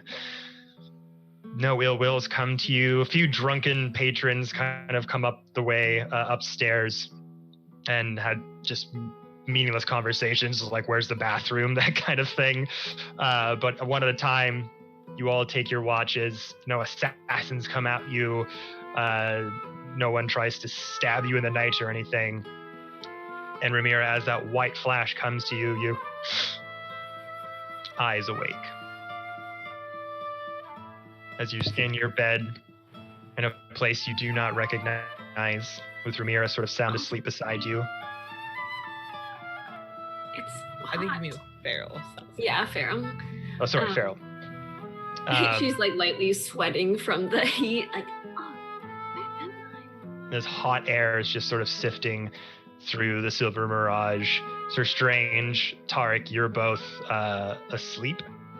And Fiend, you are outside in the hallway. Fiend's out there with like a little like water dish and a small like hand mirror, and he's shaving all the 10-year beard he had off into like a nice neat goatee. Oh, that's right. And he's like chopped his hair himself. Ooh la la. Ramira's gonna turn back into her human form, except she's gonna give herself a pixie, so that it's less hot than the waist hairline that she usually has. And then she's gonna wriggle out from under Feral's arm, and then give her a nice little pat down. And then stick her head out of the door to see like what's outside. And you hear the bustling of the marketplace outside. So by the time you got here, it's like around 9 a.m. or so. So around 8 hours of sleep. It's getting to like 5, 6 p.m. The sun's setting fairly low. It's getting close to that sunset time. Many of the market people are kind of giving their final sale. Some people are kind of closing up their tents and calling it a day. But that's about it. Alrighty. I'm assuming I see what the fuck is your name? Fiend. Yeah. Fiend's out in the hallway. So right now you just kind of look out the. Did you go out the door or out the window? Out the door. I was looking at the. She probably would have looked out the window, and then she was like, "Oh, okay, I'm kind of getting where I'm at," and then she would open the front door. So you open the front door, and Fiend is out there just mid-shave. Oh, good morning. It's mother. Oh. Oh, good morning. It's not like I jumped out and scared you. What happened to your hair? I cut it myself. Don't worry, this is just getting the bulk off. I intend to see a barber later. Wonderful. Where are we? We are in Otenzu, in the material plane. Oh. Our dear friend Reynard had brought us here. You fainted on the way. Maybe something about the heat or polymorph may have dropped concentration. My computer glitched, so I only got polymorph dropped concentration. He said you may have fainted along the way due to the heat, or maybe polymorph drop concentration. Oh, I see. Great. And see. Oh, is it that hot outside? It's pretty fucking hot. I feel like I haven't been that, susceptible to heat before. I mean, I did do a pixie cut this time around to kind of lessen the heat. Where is everyone else? It looks nice. Sleeping. Oh. This is the first rest we got since the Bagman. Oh, yeah, that hurt like the dickens. And then I'm gonna look at my body. Did those heal, Kevin? The Scars. Ugh. Scars all inlaid. She's like pulled down her shirt so she can see like the huge circle scars, and she's like, gosh, I keep healing them and they keep coming back. I'm gonna get tattoos or something. Tattoos are good. Speaking of tattoos, I actually know a guy here. Oh, really? Is he reliable, and are they like good quality? From what I understand, they work. And we have a discount, and he's very well known, but they're magical tattoos. Right. Please. And if they don't work, it's just a tattoo. Disinclined to believe you, considering you've been here for not long, I'm assuming. I made a friend. Friend. Now, for every one of those you make, typically there's 3 or 4 non-friends following closely behind. Well, I did indeed make a non-friend while making this friend, and I got their jacket for Farrell. Oh, she will love that. It's made of red dragon. The caliber of non-friend that just got worse. Okay. What are we doing right now? Because my mom said that we were going somewhere very bad. The moon said we were going somewhere bad. Yes, you're right.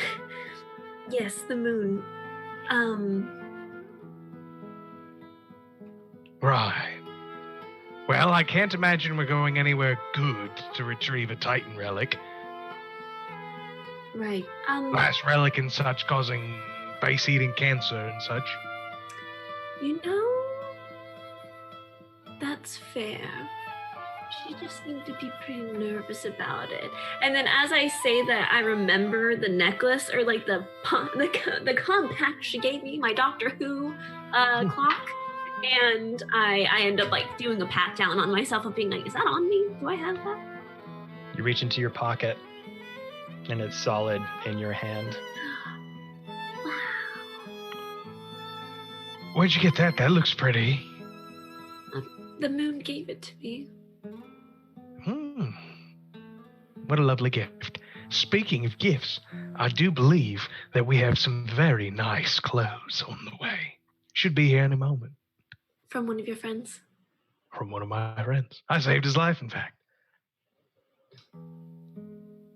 That's true.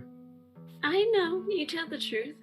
I'm just a bit, foggy on the details, which I'm sure I will learn very quickly and at a large cost later. How's everyone else doing? They're doing fine. Reynard. Yeah, about that. You lost him? Well, as much as lost him, is he had access to the town that we didn't have access to. We gained access to the town, and in doing so, we had to take our eyes off of Reynard for it. But here his name is Tamarian. Marion? Tamarian. Tamarian. Right. What did we have to pay that we lost track of them? You can't exchange gold and watch a fox at the same time?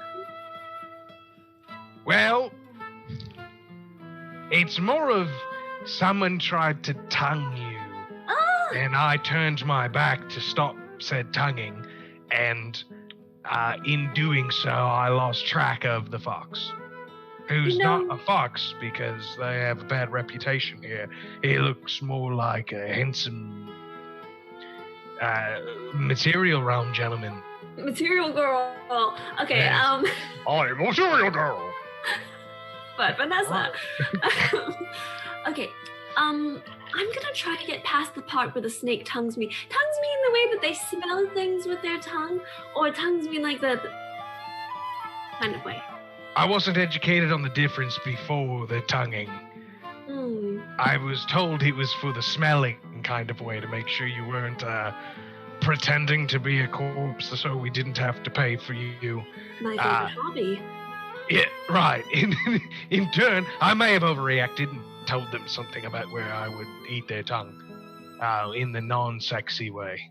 Oh, I didn't realize there was a sexy way to do that, but good to know. Learning something new every day. Right. All right, and she just kind of puts her hand gently on your shoulder. Thank you for protecting me. I appreciate it. Anytime. All right, well, I guess, breakfast? Breakfast is good. Halfling toast. I hear they make good halfling toast here. I'll go downstairs. And then I'll go and procure food for the gang. Okay. Strange. Am I at the room or where am I? So you're in your room currently. Strange. Just hear like clattering like. What? Ramirez awake. You hear like clattering like. Door open. She went downstairs. Downstairs. She's okay. Okay. She has a bob cut now, like a pixie cut. Nice. Right, something about the heat. What I'd like to tell you, though, is she spoke to the moon, her mother. Oh. That good thing? Use that ammunition and go forth in comfort. Just hear the door close slightly, a jumbling of clothes and different sorts on, and then just hear door burst open, Naruto dashing. Not exactly Naruto dashing, but just making the way down the stairs. All right. So tiny footsteps. So Ramira, you come down the stairs first. She'd probably just grab like a chair at the bar and be like, "Hello, excuse me." You come down sort of like it's like, yeah, so you come downstairs your first time seeing this, so there's kind of like a makeshift sort of lounge and a little tiny bar off to the side of the front desk area. You step down here, it's probably around like 5, 6 p.m. You come downstairs and yes, because you all, when you got here, it was more in the morning. 8 hours have gone by, and now the sun's kind of slowly setting down there. But as the downstairs area was sort of bustling and full of life, now it seems to be completely deserted. Oh. Well, if I know anything about traveling, since she's like thinking, like she's never been to this kind of town before, but she's been traveling a lot. So she's like, I don't know if this is the kind of town where it's a good thing everyone's gone or a bad thing that everyone's gone. And she's just gonna kind of look around for any kind of like servicemen or whatever, but there's no one in here at all. Not currently. How do you sort of address to call someone to come to you? If there's like no bell or anything to like ding ding ding, she's just gonna kind of lean in towards like any kind of back area and be like, hello? You hear like kind of like rustling and some pots and pans kind of scrambling about. Yes, sorry, I'm coming right there. 1 second. And you hear this weird sort of pitching high and low registers toned voice and these heavy footsteps. And these two doors kind of wind, like go out and forward, out from the back, and this enormous bulbous snapping turtle sort of shows up with this sort of leathered smock. You're awake. I am. Hi. Are you feeling okay? I am jet lagged. I was hoping to order some dinner, because that's what time it is. Could I order just any typical meal that you have to the Frostbreaker's rooms? She's like thinking about what name they would have put it under. Yes, Frostbreakers, yes. Lovely bunch of folks. Currently getting that kind of situated for the night's meal. We don't really have a menu. We kind of I bring in whatever I can for the day, and then that's what we eat. So on the menu tonight, it's going to be sandworm. Okay, sounds great. If you could just bring whatever you typically have for the 5 of us, that would be wonderful. And then she fishes out a gold. Here you go. Oh, no problem. It's all on me. It was included in your rent for the room. You get a little meal with it. Not as lively as it was earlier today, of course. You know, everyone who comes to Silver Mirage usually here for the day. Nights previous, go out in the Canyon of Lost Souls, and then they're never seen again. So wait till the next morning for more to arrive. So you've got kind of the lounge all to yourself tonight. Wonderful. Well, great, thank you. If you don't mind either ringing me to come get that food or sending it right up to the rooms, I would greatly appreciate it. No problem. Oh, also, just kind of waddling over to the front desk. Someone dropped off a package for you and your mates. Oh. Reaches in and there's this pile of clothing, this brown sort of tissue paper with rope kind of tied to the top. Oh lovely. kind of in a rush. It didn't really feel like sticking around for some reason. Yes. I don't really know why, but you know. Expeditiously. That's usually the kind of people we work with, or my friend works with. Love that. And she's going to grab the package. Thank you so much. No problem, no problem. I'll give you a hollow when the food's ready. Thank you. She is going to kind of sit at the neck movements. She kind of sits at the table there for a moment and kind of like drums on the package and then puts her face on it and just kind of waits there for a few minutes. She's just And as kind you of drum on it, you can kind of hear the clanking of the metal plates from the sort of armored dress that's at the top of the pile. So you're like, clink, clink, clink. Oh. You're going to wait down there for a little bit? Yeah, I think she's just kind of giving herself some time to wake up and be a person and like be like, oh, totally, guys, I'm fine. And she kind of just sits there and kind of probably absentmindedly fiddles with the necklace or like the compact she got from her mom in her pocket because she doesn't want anybody to see it. But yeah, in her pocket. And she just So kind as of for a minute. So as you're waiting there, the compact in your pocket, suddenly hear these two like very fast footsteps running down the steps and sort of stop. Mr. Strange kind of collects themselves and then very gently walks around the corner. She pretends not to hear them until she sees them out of the corner of her eye. I'm sorry. He said very gentle. I was like, no, I tackle. I'm joking. Do it. Yeah, Strange just gonna collect themselves, just go. Because they're wearing armor, so you probably heard the clattering too, like. Oh, absolutely. Okay. Hey, Ramira. You have a suspicious voice on. What's wrong? What? No. Well, no. What? I'm fine.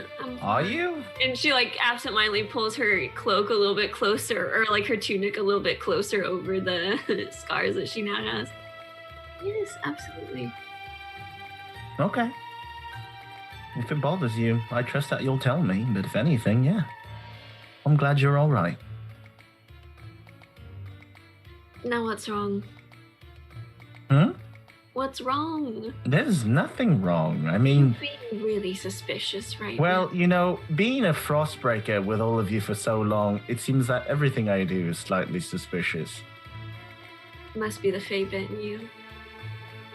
I'd say the same for you, understanding your parent. Parents. I mean, well, your dad is more the Fae type. I don't really know your mom, mistress. She was my patron, my mistress before, but yeah, we've kind of tread into the mom territory, which is really interesting, but that's not really important anyways. And her voice like gets really shrill and high and disappears. But she talked to me last night, and that was nice. I think she's really new to this whole mom thing. It's not like and whatnot. But anyways, she seems really worried about us going to the Canyon of Lost Souls. Doesn't sound very promising. But No. she said that it's really, really dangerous. Yeah.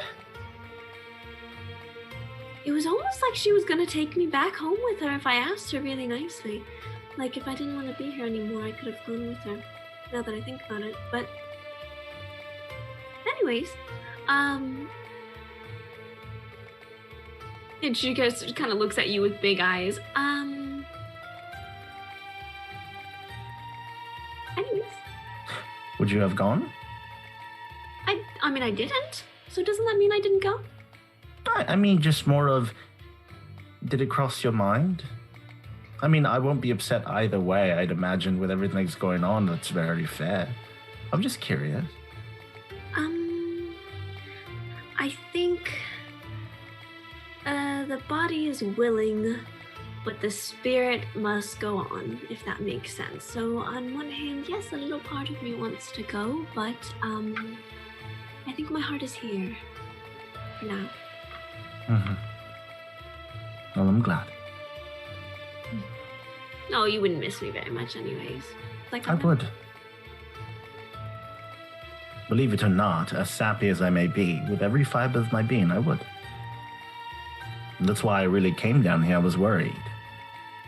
I mean, you've taken a lot of hits in your time, but this hit was a bit different, and I was worried. Yes, I've never been not able to heal myself or someone. That was a bit terrifying.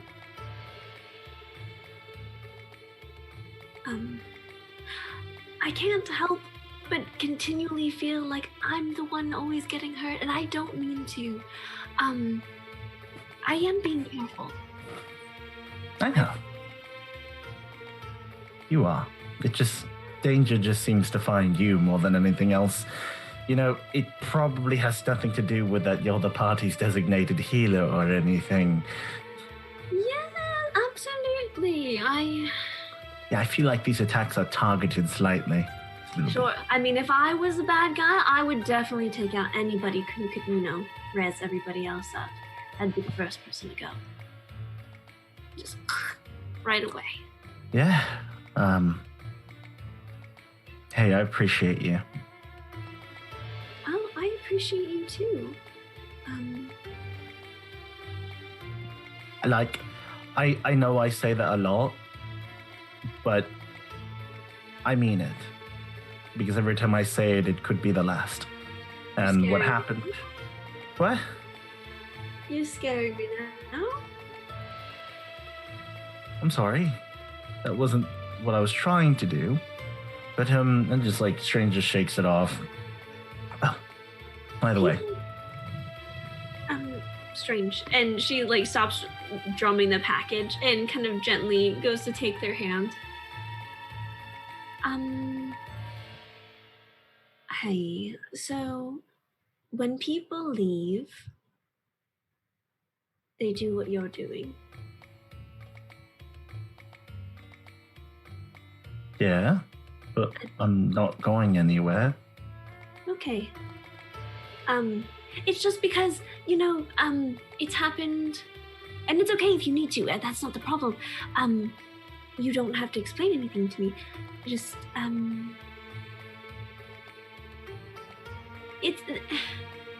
it's uncanny, and I work with a lot of people who just up and leave and sometimes only leave a message that they have been keeping in their bag for 6 months. And they do this kind of thing where they are like, oh, I like you so much, it's been so much fun. It might be my last time I ever say this to you. And then 3 days later, I find a note, and then they're gone.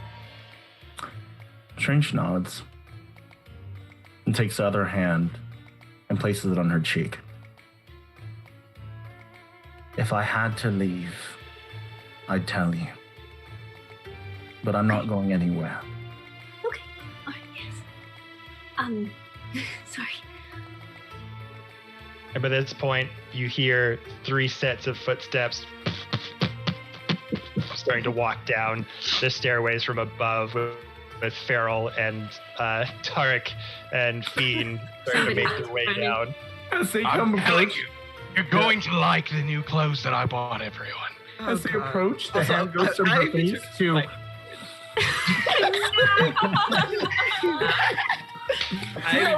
here. Call out that.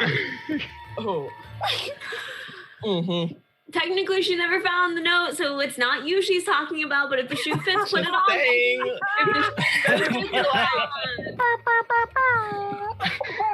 Right.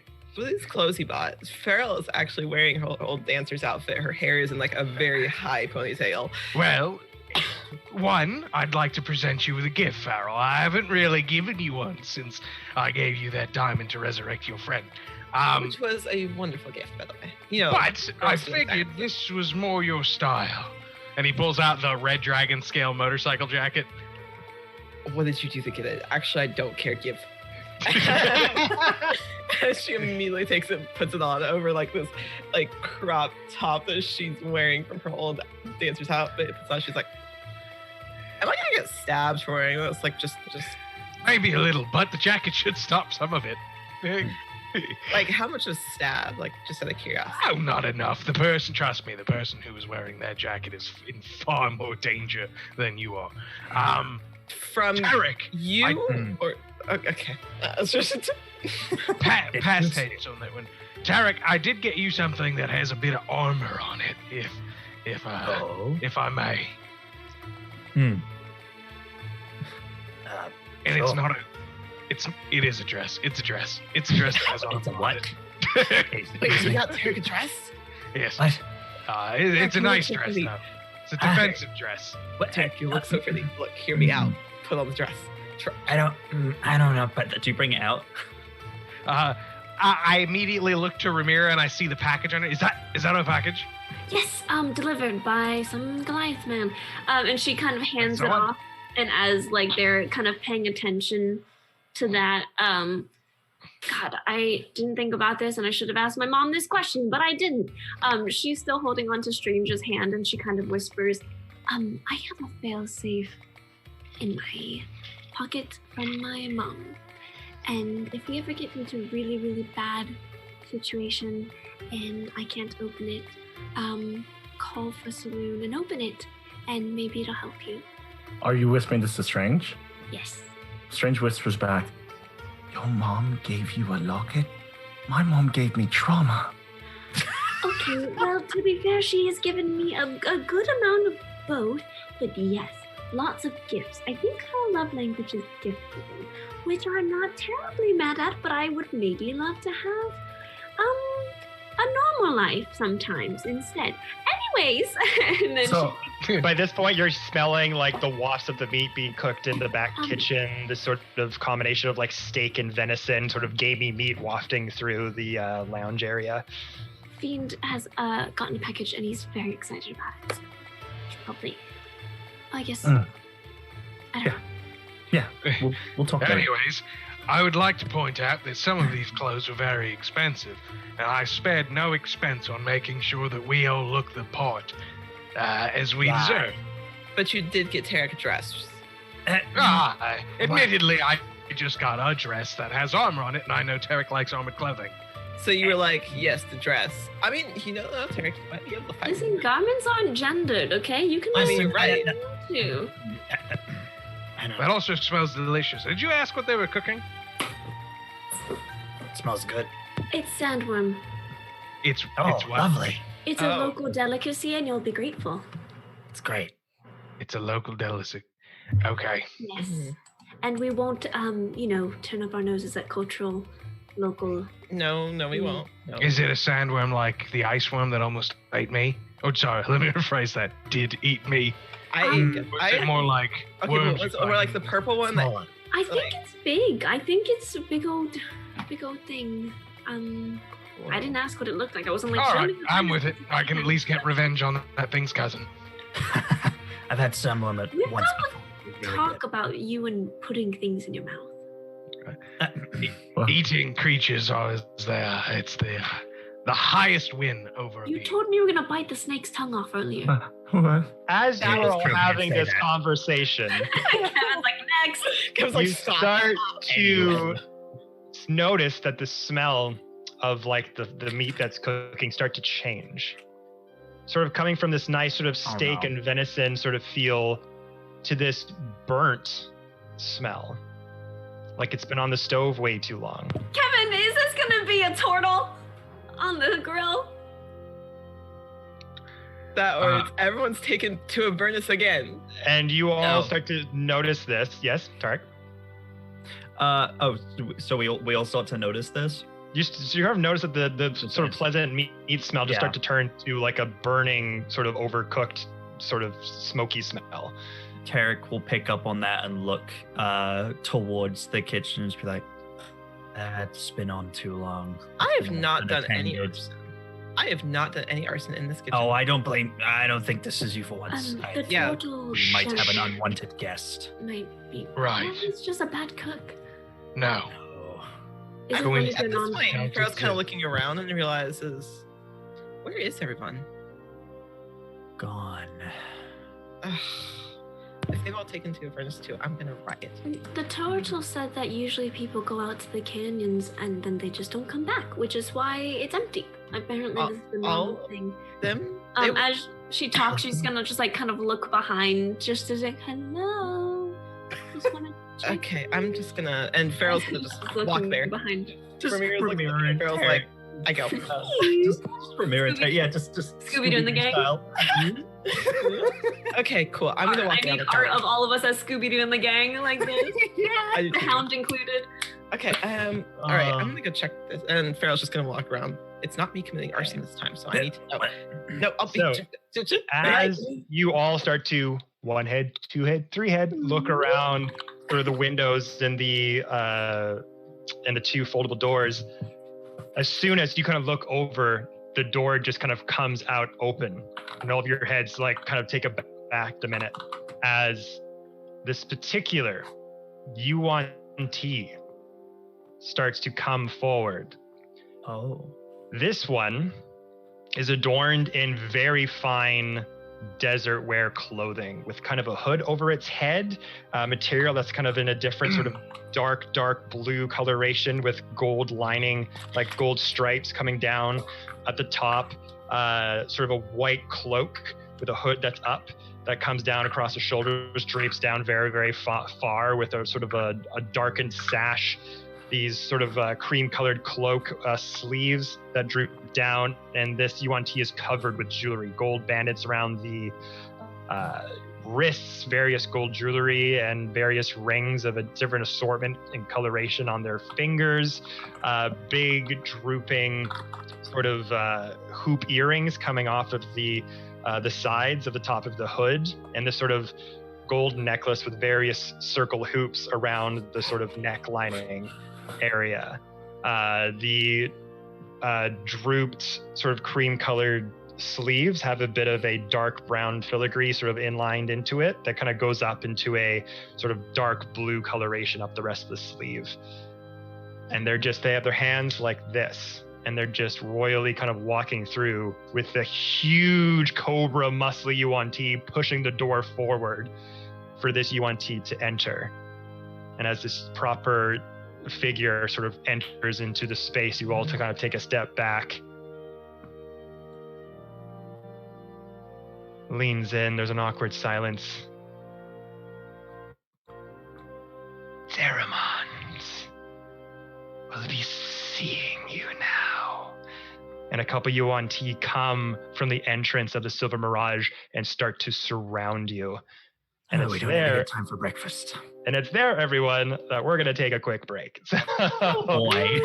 Oh boy. Remind us, players, we had a long rest. We can level up now. I didn't even get time to put on my dress. I already did.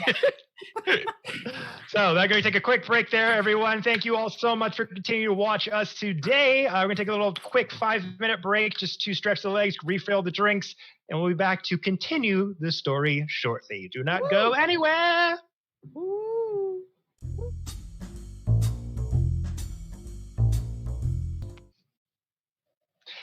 And we are back, everybody. Thank you for sticking around while we stretched out the legs and refilled our tasty beverages.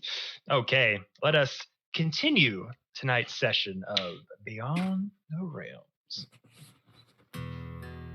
So, with the party in the Silver Mirage Inn, that charcoal burnt smell permeating this lounge area, your turtle friend nowhere in sight, but a gang of UNT snake-like humanoids have begun to surround you. A very elegant, upstanding individual sort of telling you that your meeting with Daramon is about to begin. As that humongous cobra-like UNT sort of backs him up, coming out from behind. Same with that shorter UNT, those 2 guards that were guarding the entrance into Otanzu come out from behind him. Various other UNT with 2 more out of appendages of 2 legs and 2 arms, big huge scimitars by their sides with wafting cloaks and hoods swaying in the sunlight behind them. What would you like to do? I'm just gonna lean over the Fiend. Hey Fiend, just out of curiosity, how mad did you make them? I didn't have the pleasure to speak with a reptile. Mm, I just taught a bounty hunter a lesson or two. okay. Does he have any connection to these guys or? Maybe, I don't know. Please Okay. come Excuse me, gentlemen. Perhaps. Who are you addressing? Everyone. Okay. I see we have a bit of a standoff here. And it's not lost on me when you wave your boss's power around freely in the wind. Allow us 5 minutes to get dressed for such a proper meeting. Sure thing. We'll wait right here for you. Wonderful. You see the Frostbreakers. other Yuan-Ti from the entrance kind of start to walk in, the scimitar swaying. Some have bows and arrow quivers behind them, sort of grab a chair from the lounge, just put it down, sort of slide one of the tables over for the more elegant Yuan-Ti to just sit down. Where's the Frostbreakers. Would you care to retire to the second floor to change? turtle? Sure. Yes. Yeah. I pick up the sack of clothes and we go upstairs into one room. Mm-hmm. Well, I don't particularly care to be summoned like a mongrel pup. So, which clothes would you like? And you? Well, Tarek's already claimed the dress. So. No. Not. I actually think the dress would be very pretty on Tarek. I'm not wearing it. Yeah. However, Is as Not right pretty now. as I assumed Tarek would look in this dress. All jokes aside, dinner has been ruined. For the good sandworm. Right. I don't intend to be harbored along by all of these snakes. So, Tarek, you still have scatter. Yes. I make an entrance. We all do. We are not puppets. We've earned our place and our respect. Can I check the door? Are you upstairs with them? Yeah, like I just want to make sure that no one's outside our door listening. So you're in the one of the bedrooms, kind of talking, kind of open the door, look down the hallway. She's just Don't gonna see no gently one like lean up against it and then shut the door again, lock it behind her. Okay, just making sure. All right, everybody, get changed. Ramira, I- are you taking the dress? I'm gonna take that sleek, like the not roguish one. It's the one that's like got like the midriff showing, Mm-hmm. but all black. Okay. I need art of all of the outfit changes. I was about to say, I need to Yeah. like fiend, just like We in should the- get a piece a year. You know what I'm saying? We Yeah, got like- some yeah, pieces like a in the group. last Yeah. year. Yeah. Fine. So I I'll- believe I put in those pictures in our Discord, give you a better You did? example of what the I meant us Discord? as our desert personas. But Oh, sorry. Yes. no, of you're course. right. You're right. I just meant Make as that art, community. Do it. Oh. I didn't see the others armored ball yet. Okay, very nice. All right, so Fiend, you yeah, are that's picking awesome. the outfit that had a bit of a sort of shoulder material adorned with it, with a bit of a high collar, sort of a padded shoulder, black with gold lining that kind of came down like a point with a high collar with a gold trim around it, and this very like nice material, sort of silk and cotton cloak that kind of came down from the chest area and drooped down. It was kind of black and dark at the top, and then sort of blended into a sort of dark to light, sort of tan, brown, yellow, and had sort of gold outlining on the bottom with a bright red sash with a cummerbund with some more dark cloak material going down and some nice black sort of baggy pants with some brown boots and some maroon color that adorn some of the other parts as well. That's the one. Okay. I guess Tarek will I will go be wearing a dress. roguish looking outfit. You're gonna wear the dress, Ramira? I sure will. Would you like to attune to said dress? Let me see if I have some space for that in my attunement area because I think I'm already at capacity, which stinks. But let me double check here. Oh wait, no, I'm good. Oh, that's a lie. If I want to wear my fun flying monarch mantle, then I cannot attune to it. Grr. I forgot I had the monarch mantle. Let me just wear the dress and not attune to it, I guess. Okay. Sounds good. So wearing the dress, not attuned. And that one as well, kind of like a ball gown, with the same sort of style of the low hanging shoulder pieces and kind of a corset midriff that kind of plumes out at the bottom. But this one has various plates of armor sort of attached around the midriff and down into the plumage of the dress. Sort of the metal has kind of spiked corners to it that kind of come down. Sort of the corset part is kind of metal as well. And there's like a nice rouge dark red top up here. And then metal pieces are kind of jagged and pointed down and kind of adorn the bottom parts and they point up. It sounds badass. I've recounted my ability. I'm actually going to attune to this freaking dress because it sounds beefy, and then she's also gonna grow her hair out like stupid long, probably like thigh length long, and then she's gonna drape it into like this crazy, like elegant, beautiful hairstyle. So she looks super fancy. Okay. So you got this stylish ball gown hand with sharp blades on the bottoms. Okay. And for your, it is +3 to your AC. Amazing. I have to take off my prior armor stuff though, right? Correct. So you take that off to put this on. That was so worth 10 grand. Nice. Cool. My AC is lower, but that is okay.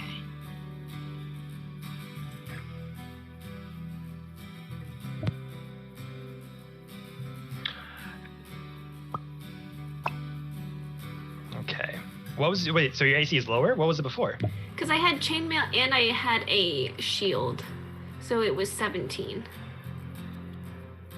17, so did you take your shield off? Oh yeah, I guess I could keep my shield, huh? Yeah, you can still have your shield on. So your thing should be 19 now. Oh, that still puts me at a 17. I would say what was your chainmail? My chainmail was the biggest part of that. It is a base level of AC 13. So when I take that off, I go down to an AC of 12. Then when I put the shield on, it's a +2, and then the dress is a +3. It's okay. That's what it is. Put it just for now. Put AC as 19, like on a note or something, and then we'll figure out what item we have to add on to that. Cool. Yeah, dress has base armor, and it's +3. That makes more sense. So 19. Okay. Thank you. So, as you are tuning to this, it will take a little while for you to kind of wear the dress, and you do feel this sort of reverberation come through it. And as you kind of put it on, you kind of notice this light pink sheen of arcanic energy kind of waft through it as you put it on, and then it kind of evaporates. Or like this sort of like wispy pink energy as it falls into the sky. Okay, so everyone getting dressed, everyone just changing into various clothing for desert wear. Yep, Tarek's wearing Correct. the stealthy outfit. Yeah. I put the clothing. I find like the baggiest clothing, like robes. Put it over the armor, so that's what I thought you'd do. Yeah. So you find like tan and cream colored sort of cloaks and just sort of put it around the suit of armor that you have. So you kind of imagine sort of strange with this silver paladin armor, but this adorned now with this dark, heavy cotton cloak kind of drapes down with a big hood that's able to cover their whole suit of armor. Okay, so you take a few minutes to kind of change. What do you do next? All right.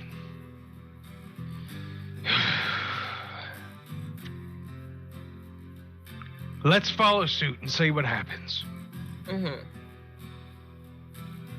I want the fastest route to this Daramon. What do you all think? I feel like following the snakes is the fastest route, but maybe not the snakes. I feel like they'll take us just fine. Yes. I don't understand why this is happening because I thought we were going to walk our merry selves into the canyon. I didn't realize we had a meeting with a mob boss. Right.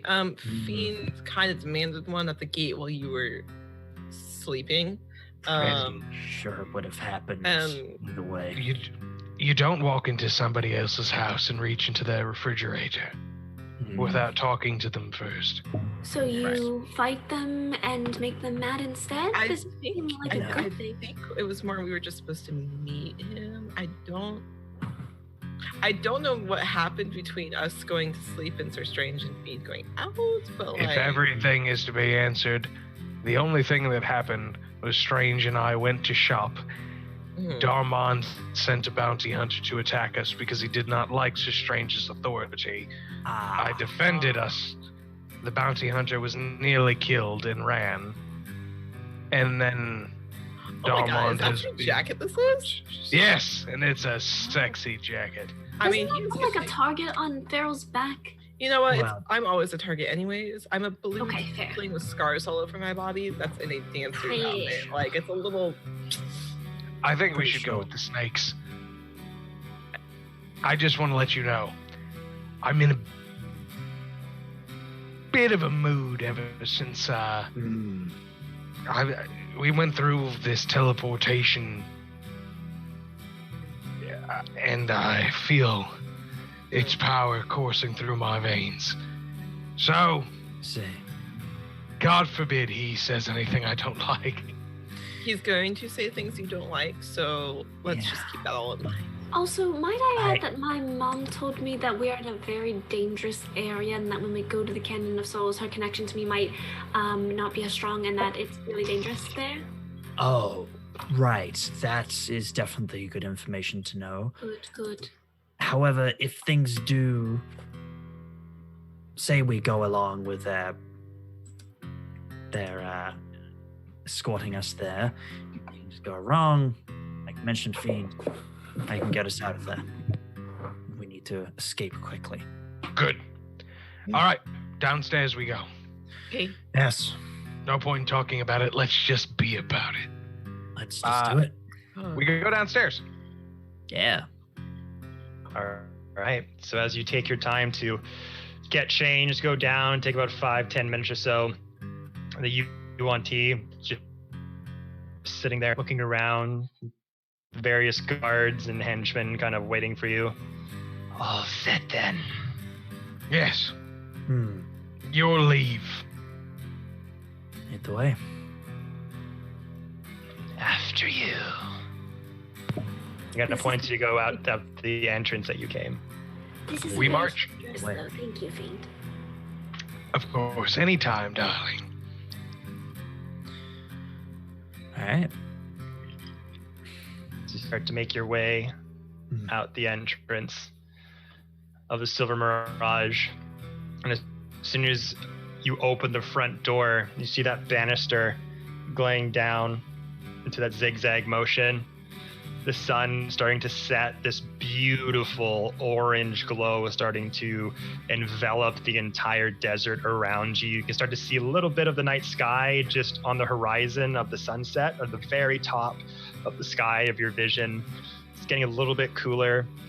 Start to hear crickets and sort of the nightlife of the desert animals start to come into full orchestra as you take one step at a time. This anticipation wafting over you. You're not sure who you're meeting or what's going on, but you've been through the ringer. You've been through a ton of shit right now. Whatever is coming, you'll be ready for it. With each step, the wood creaks as you make it down, where a couple more UNT are waiting for you. None as big and sort of vivacious as that cobra, but there are a few with sort of 2 legs, 2 arms, all with dark hoods over top, and are just sort of silently just waiting there, kind of looking around the market, just checking up on the surroundings as you make your way down. And that more properly dressed one kind of following suit as you're all kind of zigzagging. Follow me, please. I stick out a hand to one of the people, Kevin, like one of the guys who are there. She like very daintily sticks her hand out like a, and hold my hand because I'm a proper lady, and you will. You just do that to anybody? to one of the guards, like very expectingly of like a lady of like.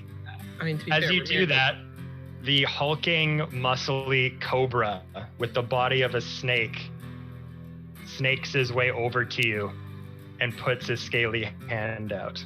She doesn't falter, and she very gracefully takes it and is like, and keeps walking. Right this way, my dear. And just sifts with his snake-like body through this convoy that's now sort of being adorned around you. As you make your way through the marketplace, you're making your way from the Silver Mirage with the silver roof, passing this larger building with a red roof towards the more sort of luscious, it's not exactly a building, but more of like a sprawling tent, very elegant lodge of sorts that's sort of in front of the bigger building with the blue roof. But as you make your way, a bunch of merchants, some closing up their shops, a few people still trading and gathering food and various commerce throughout this very strange, desolate town in the middle of the Great Sand Sea, with the rocky terrain becoming harder to see as the details and shadows grow larger as the sun starts to set and the air becomes colder. Every so often, a wisp of sand kind of kips up from the dirt from your feet shuffling around, and just people are kind of just looking at you with strange intent. Some a little bit more scowlfully, some with a curious nature, almost like, why are these people important? They're being like escorted towards Daramon. Tarek? Just lean over to Fiend as I see some of them staring at us. I'm like, why are they staring? I'm not even wearing the dress. They haven't seen warriors before. Ah. Ramira. Ramira, in her past, has been used to the parading around kind of concept in this way. So she would kind of not fluff it up and be like, oh, hi, everybody. But it would be one of those, like, nods to everybody of, like, this is not them taking us on our, like, against our will. This is us walking in a procession like we're supposed to be here. So she's gonna more, like, make a show of it, like, put on a good face of, like, oh, we're here together. This is a good, like, communion of friendships being made. It's not like they're taking us against our will. She wants them to think that this is, like, a purposeful situation. Yeah. So every time someone kind of locks eyes with you, you kind of are able to kind of signal them in a very instinctive way, like, it's okay, like, go about your business, everything's fine. And anyone who kind of crosses your path, there's a group sort of on this convoy of bodyguards are kind of just keeping people out of your way as this more elegant Yuan-Ti is sort of leading the path forward. With Ramira and the big hulking cobra like snaking their way, no pun intended, towards the sort of lavish lodge tent. Takes you a few minutes through the awkward stairs and commotion of the market city. You reach the entrance of this large canvas tent area that's fairly wide and deep with a little sort of mini causeway, that kind of an entranceway that goes into it. This way, please. Opens up a flap. And the hulking cobra leads Ramira in. And the rest of you kind of follow suit behind Ramira. There's about 6 or so Yuan-Ti are kind of surrounding you and lead you into this lodge of sorts. And as you step in, there is this strange incense sort of smell, kind of like clove chive sort of aroma.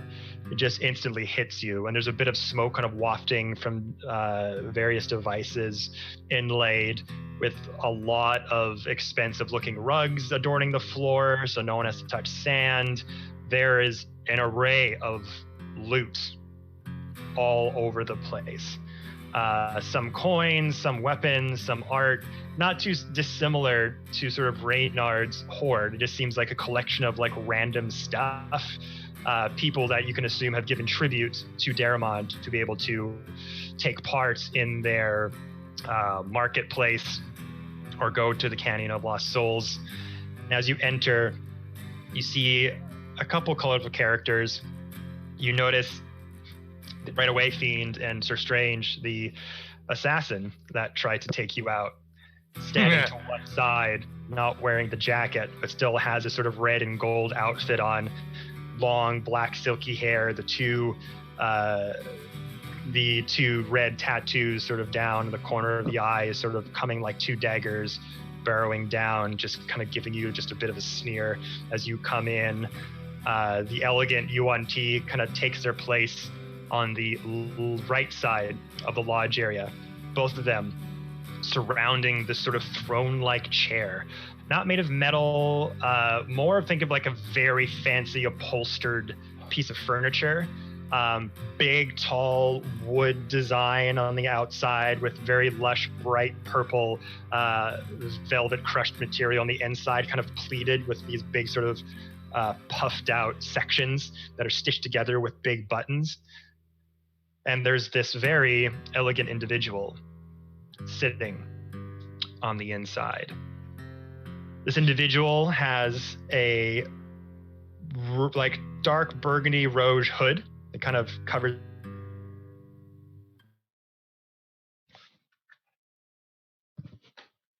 Oh no. Oh, Oh no. no. Oh no. Oh no. What does it cover, Kevin? What does it cover? We've lost him again. Quick, go to commercial. You two can get a I just, C4 like, Labs definitely dice screenshot tray. this though. Like, hold on.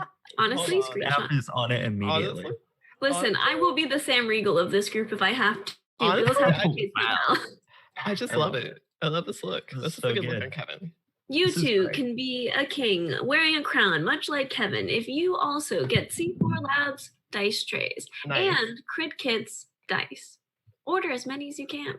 I guess we'll never know, says Maddie in chat. I guess we'll never know. Oh, You're there right. he goes. He went to. All right, the Ivy, Indian describe Wait. this character. You're Okay. the All right. Beneath the hood, as they throw it back dramatically, is Sugar Bear. No, not Sugar Bear. Sugar Bear. I Big fucking knew it.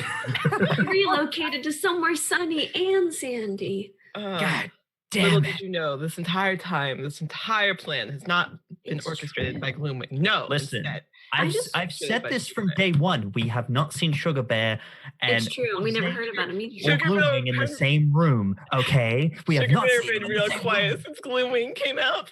I just How want you does to know that Glooming know about all our Ramir, plans? Ramir is gonna look so hot while she kicks ass. You're right. Hell yeah! Just letting you I'm know. just saying, beneath the hood is definitely Sugar Bear. Little did we know. Oh yeah, no. The entire time. Absolutely. Hey, Of course. Asgard, the war, everything. It's been orchestrated by Sugar Bear specifically to get, Sugar like, Bear revenge disappeared on on Flute. Asgard when we got there, yeah. and then Gloomwing was on Asgard somehow. Yeah, it was to get- Explain. I like that you guys are turning into conspiracy theorists in the new We're year. like, I will put on my tinfoil hat. I will do Welcome it. back, Kevin. It's all what Sugar are Bear. the stats for the 10? Hi there. I'm so sorry, gang. My internet is being goddamn ridiculous today. Apologize, audience, for the interruptions. You're fine. Just for no reason whatsoever, what is the stats for tinfoil hats? So, Jade's back with pardon you. my interruption. I will start from the top. So, individual sitting on this very elegant chair, this rouge burgundy sort of headdress coming down to their shoulders with a gold filigree outlining. They're wearing a solid gold mask with just two holes, dark holes for eyes. There's a nose and kind of just like what looks like a mouth, but it's like chiseled into this very angular, solid gold mask. They have dark material covering their neck. Oh my God, did it go out again? No, we're good. Nope, you're good. I thought everyone's frozen again, but I was just listening. Those dark materials covering their neck, and this sort of dark burgundy neck piece that kind of goes along here with sort of gold tassels going down underneath here.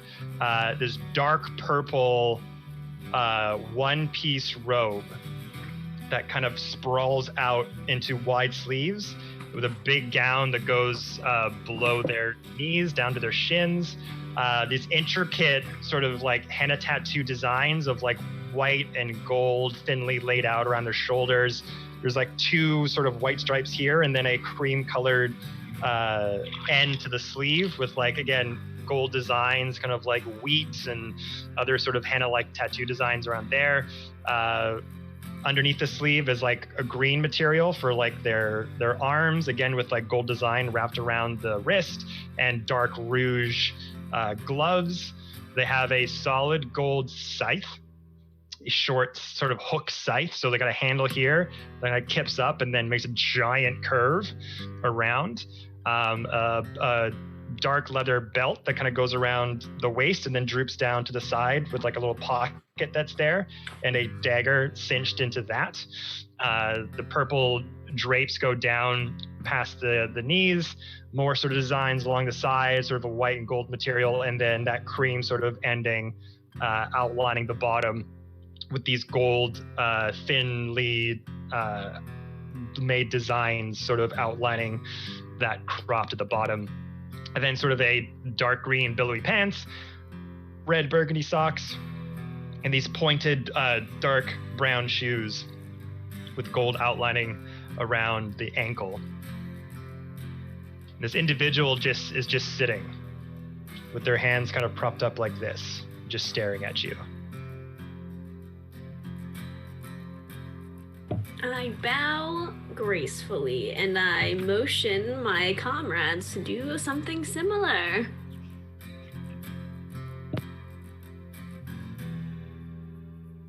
Do you follow suit? No, I stand very, very still. Farrell just does like a little,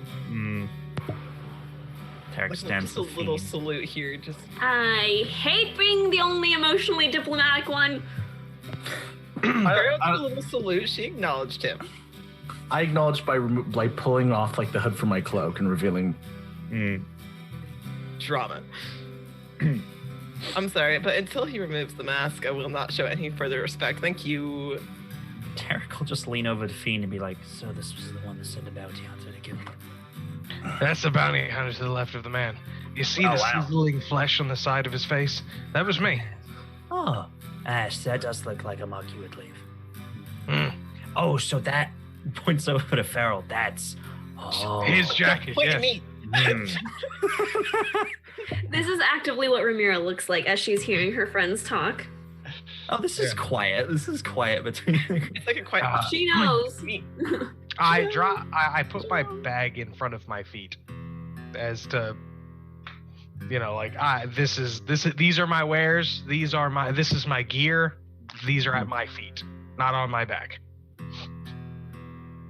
And Sir Strange, are you also not bowing or just standing still?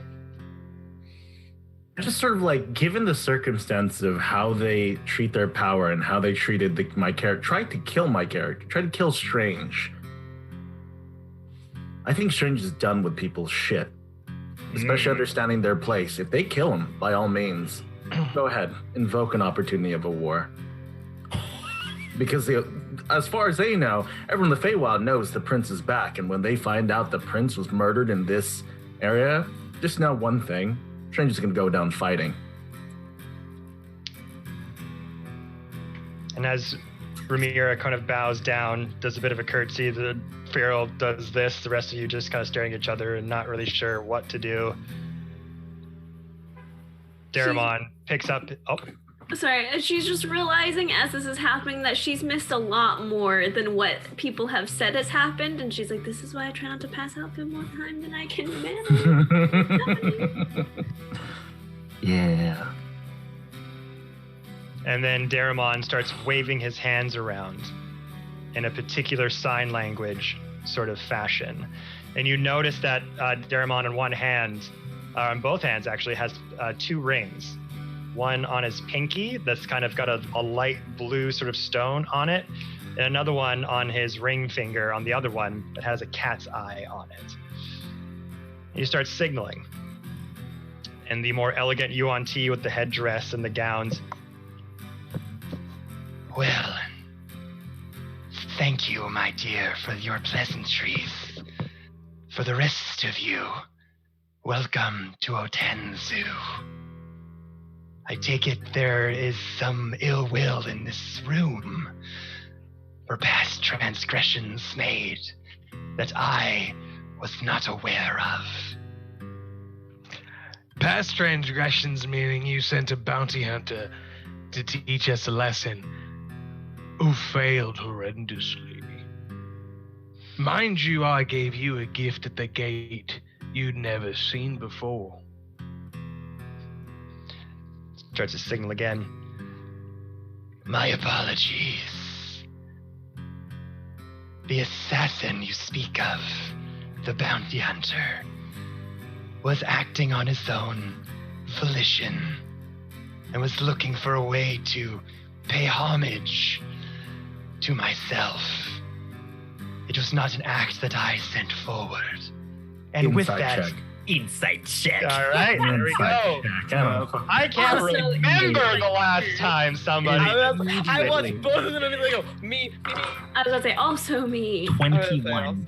I got a Okay. natural 16 plus 20. 5. So that's a Ooh. 30. Ooh. A 30. Insight. So, it is hard to read given that he is wearing a solid gold mask with no way really to read any facial traits or tics Tegan or anything of that kind. I see an eye twitch. His body, their body though, is solid, unyielding, no flinches, no acts of uncertainty in their body language. For all intensive purposes, they seem to be telling the truth. And as they say this, I offer you, starts sign languaging, as the interpreter says to you, I offer you this gift as recompense. And as the bounty hunter is just kind of eyeing you with a smirk, two Yuan-Ti just grab him and just push him forward. Falls down to his hands and his knees. And this stunned look on him as he looks back at Daramon. You may do with him wish. Mr. Fiend approaches. Okay. Oh, can I approach alongside him because he tried to hurt me too? Fuck this guy. I would like to say, Farrell's standing back. I was like, guys, Let them do How much did I miss when I was asleep? well, Oh, don't worry about it. They That's kind of, I'm going to say it's his jacket considering it matches the outfit. Oh. Yeah. Yeah. Mr. Fiend grips the bounty hunter's hair and pulls their head back to look up at Mr. Fiend. What did you do to my... What did you do to my hound? Oh no. Your hound? I didn't... What hound? I didn't touch your goddamn shadow, bitch! Ah! That's clear. Oh. You don't have any power. I was talking to him. Sorry, I'm gonna go mute real quick. Mr. Fiend staring at Daramon. As Daramon hears this, perfectly poised, starts to signal again. The interpreter, the Shadow Hound. Yes. This belongs to you. What do you mean, this? In the present tense. I dismissed my hound.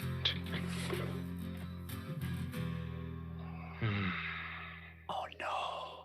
It was to follow this one, which you claim to have no control over. So why do you have control over my hound?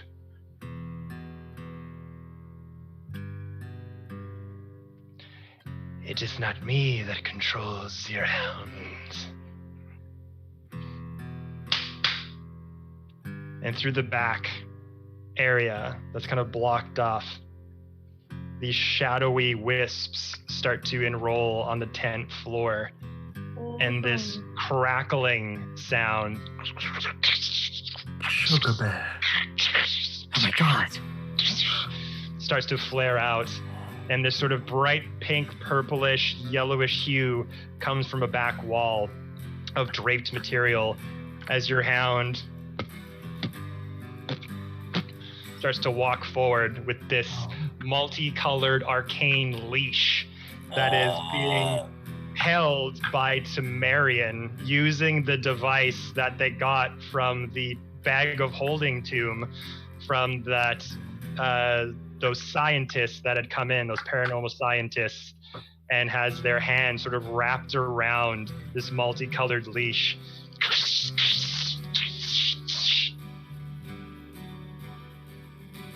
Oh, my friends, found your way in here now finally, did ya? Mr. Fiend loses emotion, and to his friends, that means very, very bad news. But to everybody else, it means oh, we're here to talk and communicate, and this will be okay. We're gonna Mr. communicate, Fiend all right. reaches into his Mr. Fiend lets go of his captor and says, "Stay, good boy." Reaches into his backpack and pulls out the alchemy jug.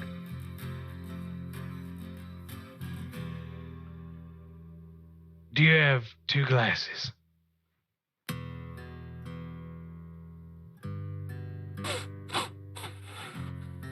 Interestingly, let us resolve this issue first. No. This is resolving the issue. This is my culture. And in my syndicate, he holds up his ring. We drink when there's a problem.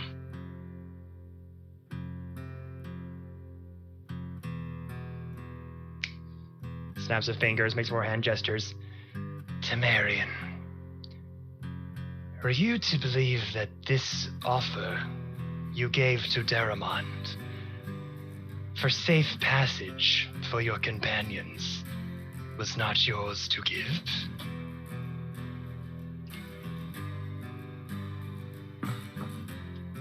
Oh. As Tamarian has his hands around this multicolored sort of plasma-like energy. Well, I thought maybe it'd be a gift for you for the moment. Was hoping to seek a bit of guidance and a little bit of wisdom as companion here. As they're talking, the alchemy jug has multiple corks, multiple holes all over it. I would like to stealthily pop one of the corks and cast a spell into the jug. Make a sleight of hand check against 7 people's perceptions. Oh, no problem. I am also going to use my wonderful patronage and use a D4 of inspo that I got this session.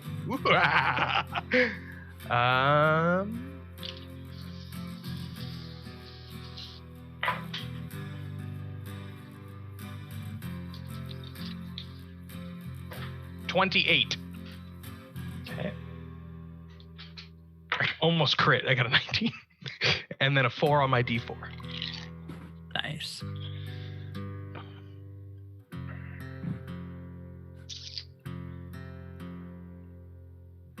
Okay, let me see something here.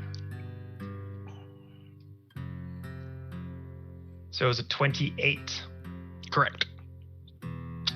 Can you roll me a D100, please? Sure. Ooh. 26.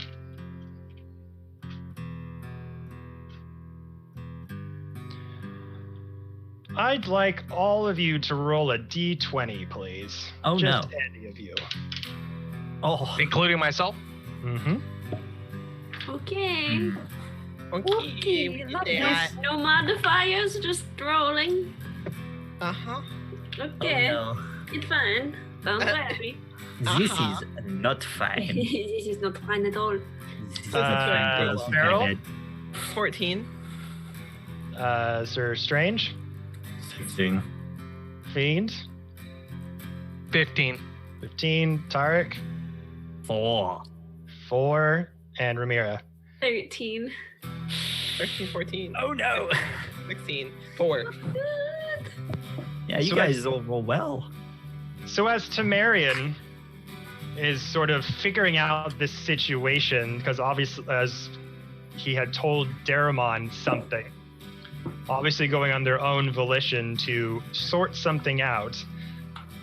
These cross lines of dialogue are starting to form, and as they're kind of having this conversation, Fiend, you kind of have your alchemist jug out, and you're able to just sort of holding it in one hand. Like, how are you sort of putting the spell into the jug? So essentially, he's holding the jug, and he pops the cork with one hand because he had mentioned, "Hey, we're gonna have a drink." And as he comes back here, he stealthily does the somatic components and then plugs his finger into the hole to cast a spell in there. So it's like... Tarek, make me a wisdom saving throw. Oh no!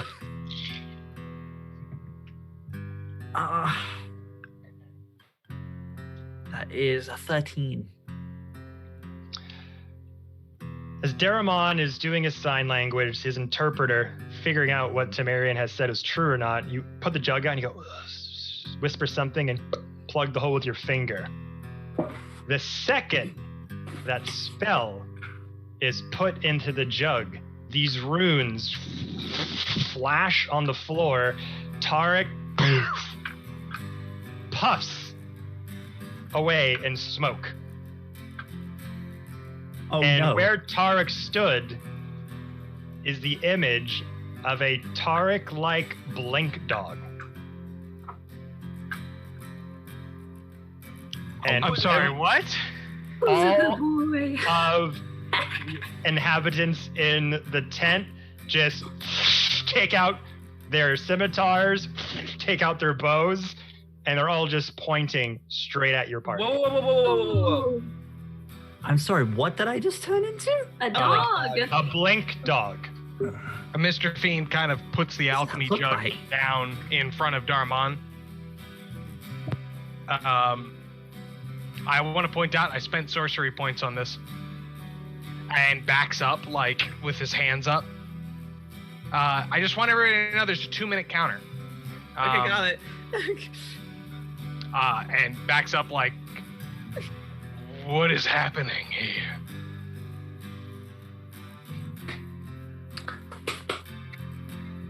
Starts doing sign language again. Also back up to where Fiend is. I'm gonna kind of back up to his same level because I don't know what's in this jug, but I'm gonna back up. Interpreter interprets.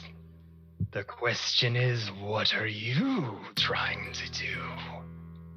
Mr. Strange? Everyone's putting their hands up. Hmm? Strange just takes a step back with everyone, hands not up.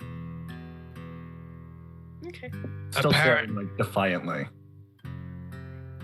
Have you ever heard of Wagons Community? Oh my god, Fiend. Daramon. I'm sorry. We have not. Icewind Dale, the finest wagons ever to be made in history. Doesn't ring a bell out here, friends. Well, I was the Count of Wagons Community. And Mr. Fiend kind of like pulls his scarf to the side to show a pin on his lapel, or on his like garb.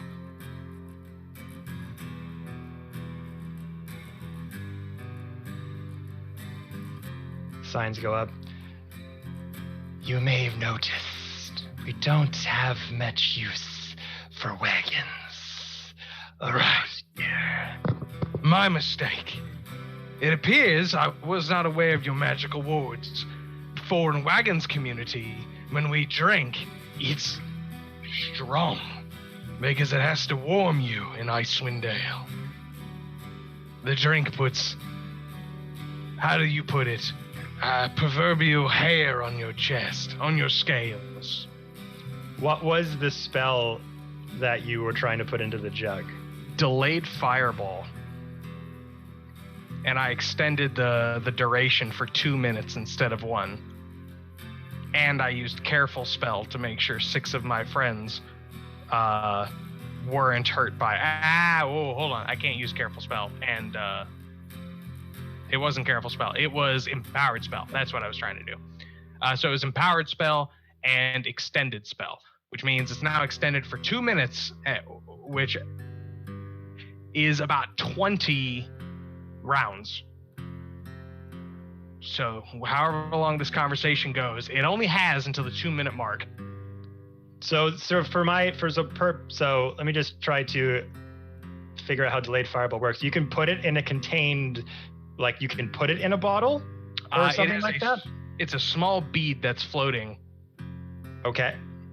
So as long as it is not like bumped into or I drop concentration.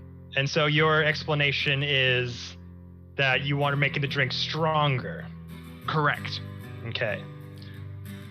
Daramon and sees it's warming. This, right? But you've clearly done something to that bottle. Correct.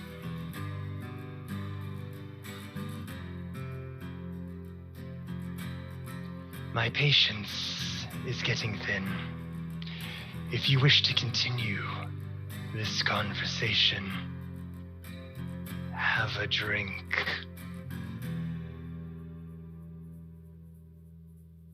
No problem. The whole thing. Do you have a glass?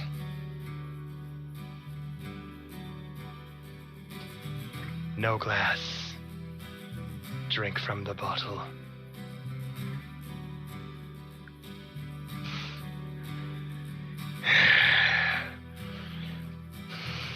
Let me get this straight. Daramon lifts up his hand and twists the pinky ring, the blue bulb on it. This blue mist starts falling out of it. And it's just enveloping sort of around him, just staring at you. Can I make a check to find out what that is? Make an Arcana check. Can I also make an Arcana check? Can I also make an Arcana check? Barrel's calling Terry. Come here, Terry. 16. I'm. Come sit by my side.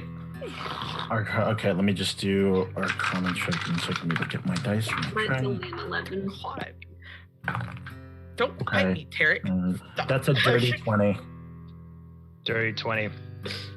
So the ring itself has kind of a light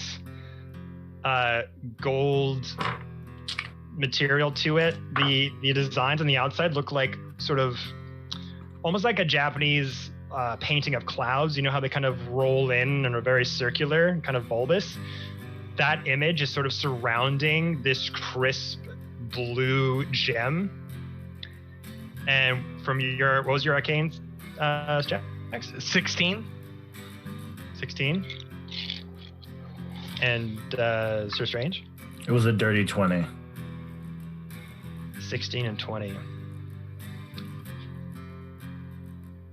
You recognize this ring as a ring of Dijin summoning. Okay. And this smoke is just billowing, sort of like dry ice around. Well, Daramon. I'm killing him now.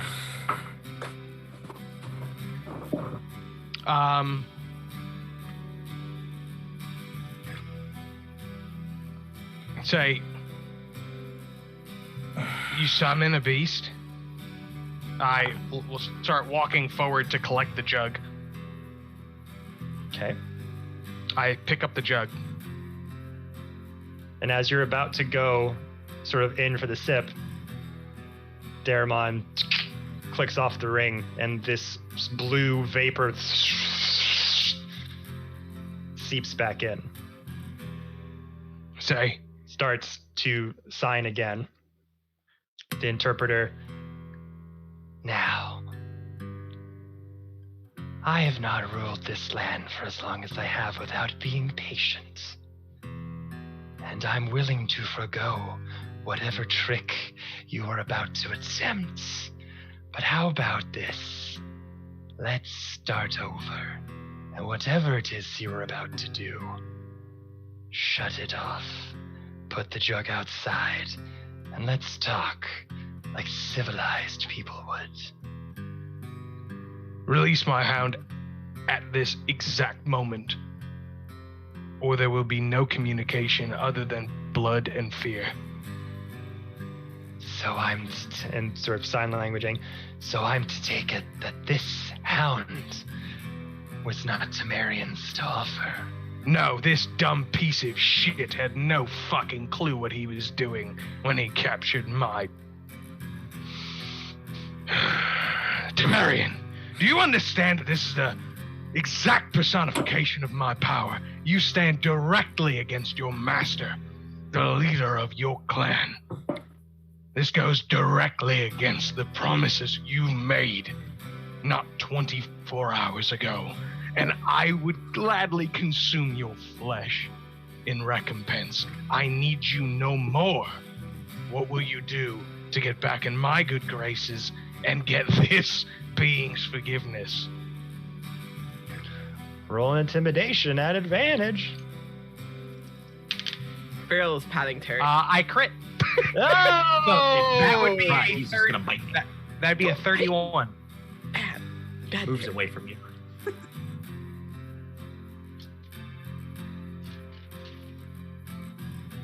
Another misunderstanding. How unfortunate.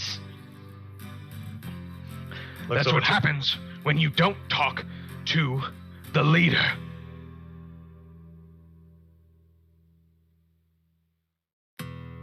Quite right. Tamarian! And the interpreter gets a little bit more huskier in their voice. This elegant, sort of multicolored velvet arcane rope around the hound as it's just kind of like walking and a little bit calmed. Seems that your gift was not yours to give. You wanted knowledge, you wanted safe passage for your friends, but it was not yours to acquire. How unfortunate. Mr. Fiend raises a hand in order to interject. He hands the alchemy jug to the bounty hunter. Bounty hunter, if you care for your life, take this outside. And he kind of just holds in his hands and is like looking around. Daramon in his chair just signals forward as he just takes it and kind of stammers outside, kind of a little bit bewildered. Once the 2-minute mark hits, he takes 32 d6.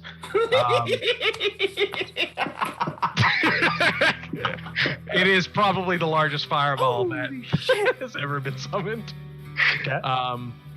So I dismissed that, but hopefully outside it only kills him. It's in a 20-foot radius. It's just a really condensed, really strong fireball. Wait. I still hold up my finger with pointing to the ring. As somebody who owns a syndicate, you must understand that is my right to punish them. And I, as the leader, will gift you something in return for their recompense. Make a persuasion check.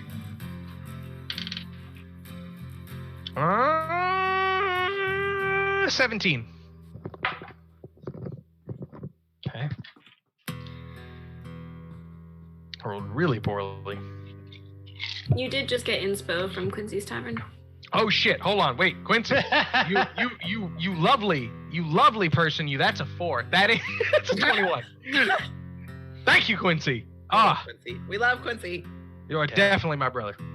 So, Yeah. Dad. Dad. as Daramon was about to sort of clap the hands, Tamarian, this sort of tan skinned, bald human with various scars over their face, wearing that black cloak head to toe, just kind of like a bit caught off guard, isn't sure what's going to happen next.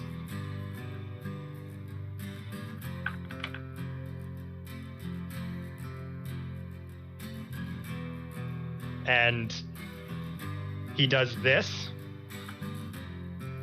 and Tamarian just kind of looks around as he holds his hand out.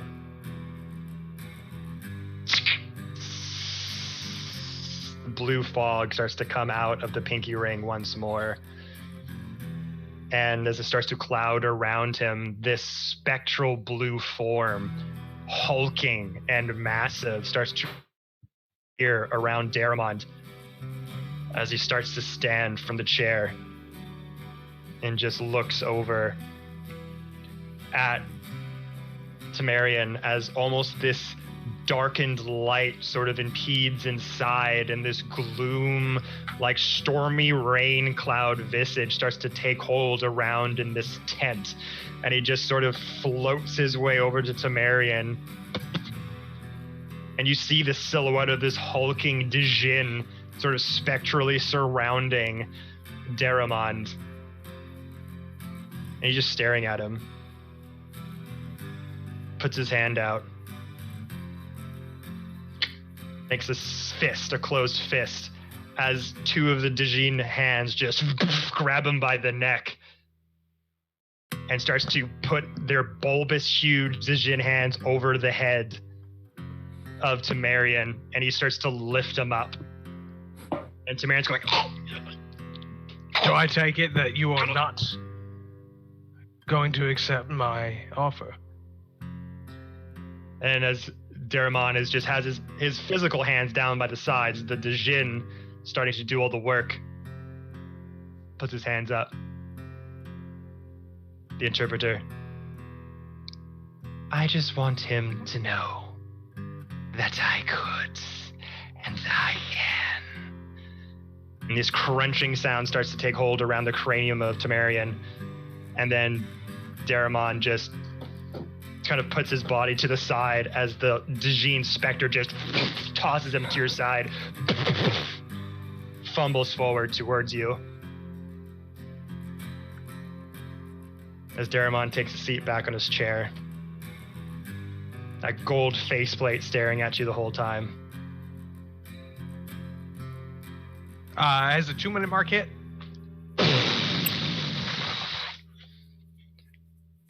The rumbling tremor outside shakes the whole tent as various dangling adornments of chains and jewelry and cups and gold and items just shake and quiver outside. You hear a few people go, ah, like kind of scream, and sort of footprints are running outside.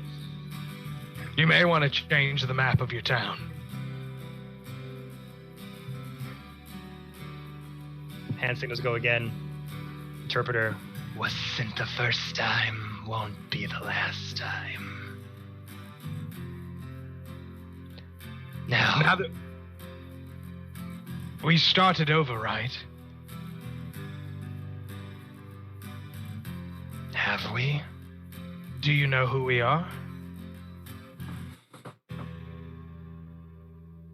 I am not too familiar. That's good, because honestly, we have no idea who you are either. So we're both on equal footing. What I can offer you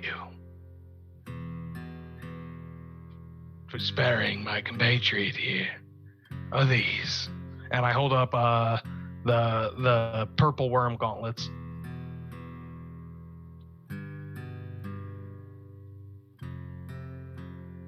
Intriguing. Is this your offering to Daramon and to the power of the ancients that the canyons hold?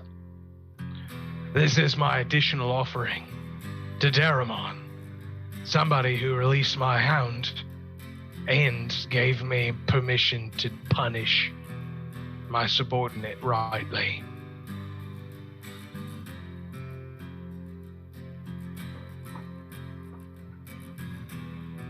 The interpreter kind of bows down with his snake-like hand out to accept the offering.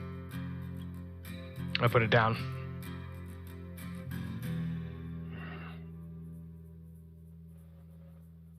Gives it over to Daramon. Looks it over.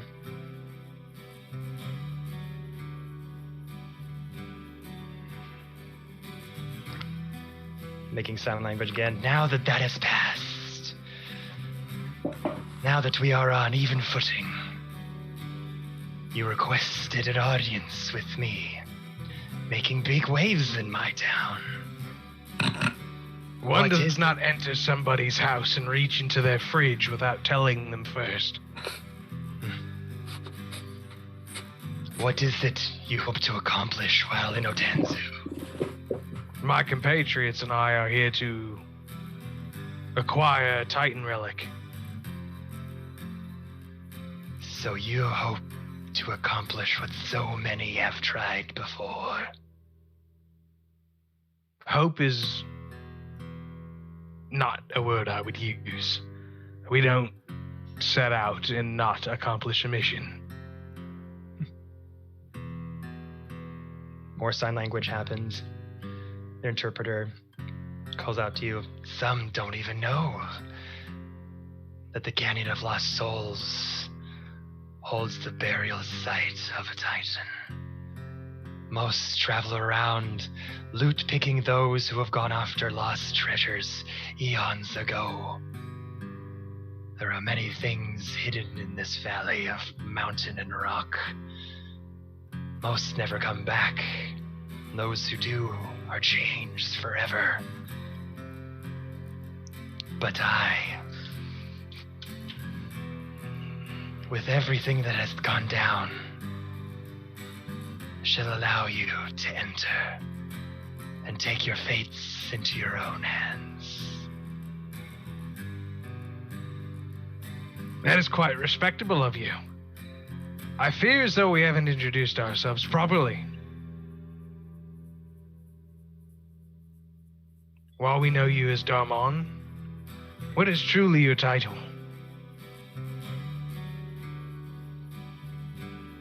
The gatekeeper of lost souls. I guide and keep watch over the entrance of the canyon. I say who comes and who goes. I am the balance between riches and utter despair. I am the yardstick that lets those go and chase their fortunes or become lost within them. That is a good title indeed. We're the Frostbreakers, Slayer of Gods. I am Mr. Fiend, the King of Fear. And my friends each have a title of their own. Standing behind me, who you've turned into a dog, which I recommend immediately doing the reverse, is Tarek. He doesn't like it. He keeps trying to bite me. Don't growl at me. It will dissipate in good time. Tarek is the new god of thunder from Asgard. And you see, for the first time in talking, Daramon's spine just kind of go up. Right. Looks over to his interpreter.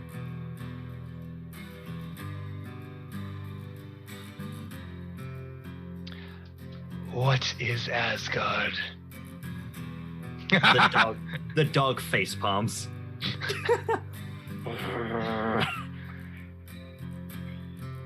It is a realm designed to breed warriors.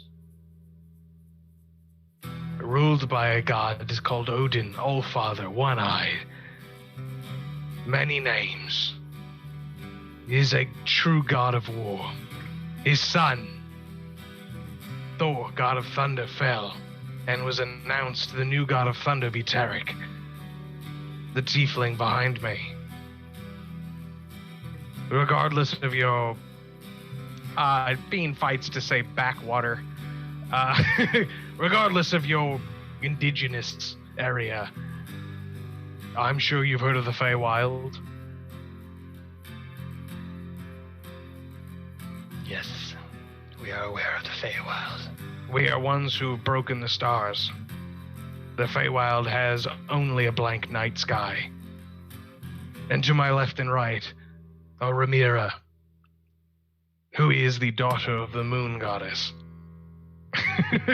And to my right. Colleague, she really does say this. My colleague speaks way too much about others. And to my right is Sir Strange, the Prince of the Autumn Court.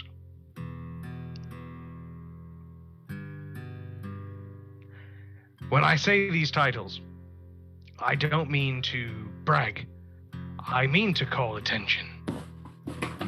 Because there hasn't been a person yet in our party to perish permanently. And all we do is gain the attention of others. This is why so many gods have fallen to us. And let's not forget Pharaoh, who controls the very earth and nature you walk upon and pray to.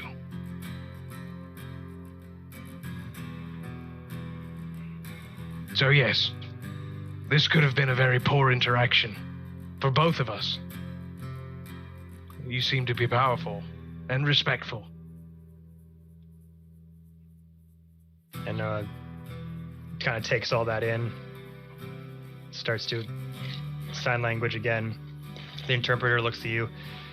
We are not so accustomed to being in the presence of true royalty. Kings, princes, something else.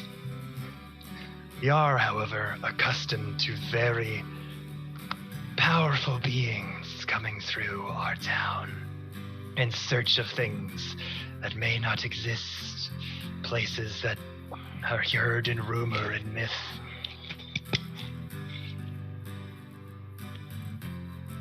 But it seems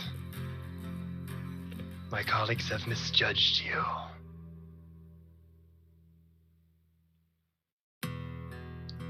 You know that the Canyon of Lost Souls is a treacherous rocky maze. We don't care.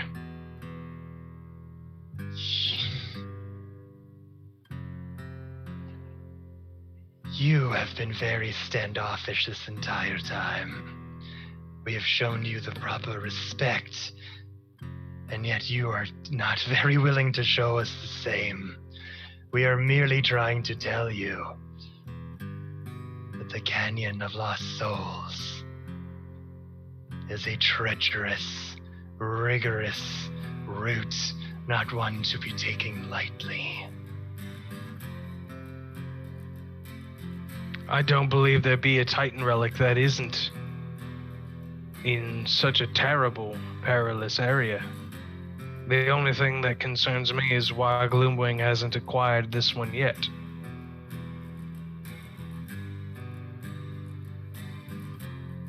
Interpreter, what is Gloomwing?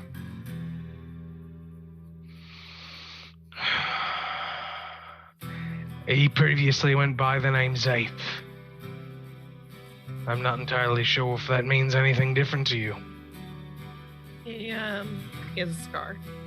Like Farrell for the first time typing up behind Fiend. Pretty noticeable.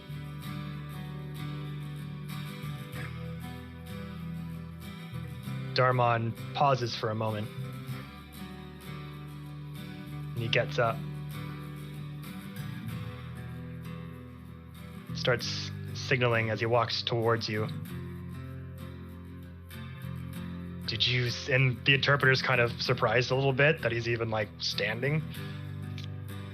The interpreter looks at the signs that they're giving. Did you say Zafe? Yes. And Daramon kind of looks down. In his luxurious sort of headquarters of a tent, starts to pace. There was the group that came in here not that long ago.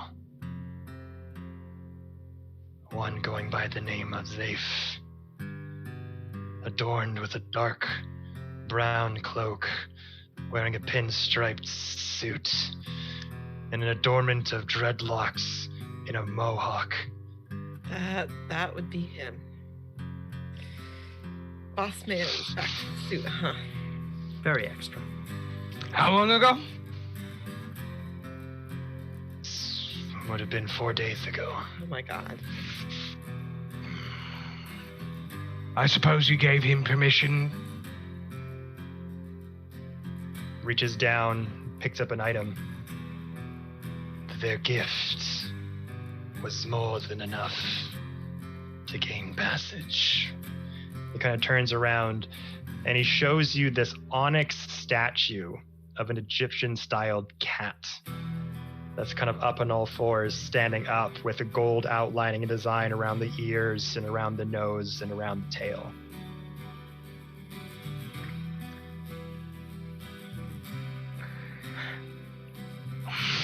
Shortly after they paid their homage and came through, a lineup of villagers came to my doors. 5 families, missing 5 children. Suddenly, were gone after they went to the canyons.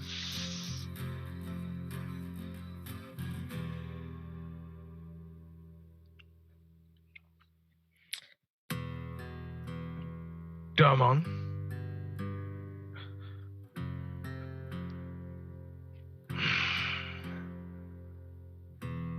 What do we have to do to get you to help us beat them to the relic? You will need a guide. You will need somebody to take you through the Canyon of Lost Souls. For if you do not have one of these, we promise you, you will not be returning anytime soon. We call them Windwalkers. Many people have hired these folks to guide them through the treacherous remains of the Canyons of Lost Souls. These Windwalkers know the canyons well, traverse them through the safest routes, and try to avoid certain dangers.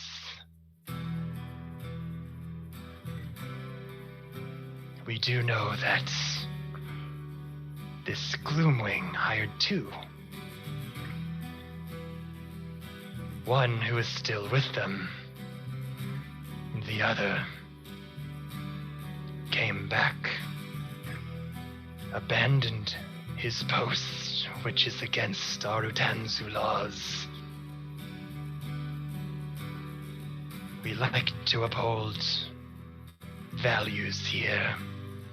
And when we say we will take you somewhere, we mean that.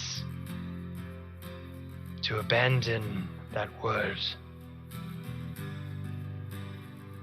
is to court death.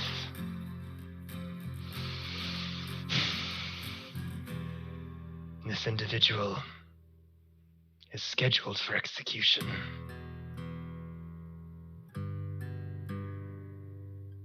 Did he say why he came back?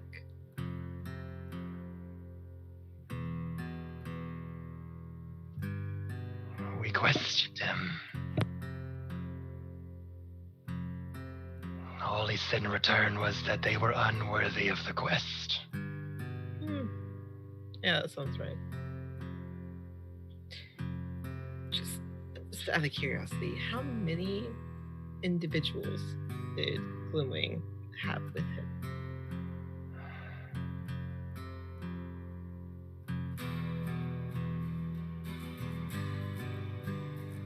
Puts up a hand of 5. Works.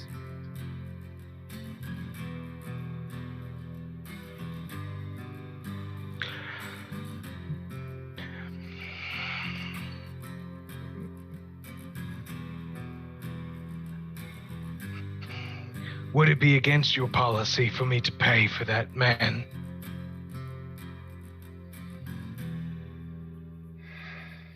If you purchase their freedom. Continues signing. They are no longer considered a Windwalker. You will take this title from them, and they are no longer welcome in Odanzu.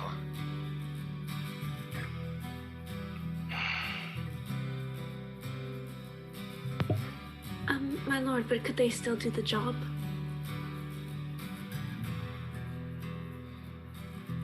Their fate would be in their own hands now.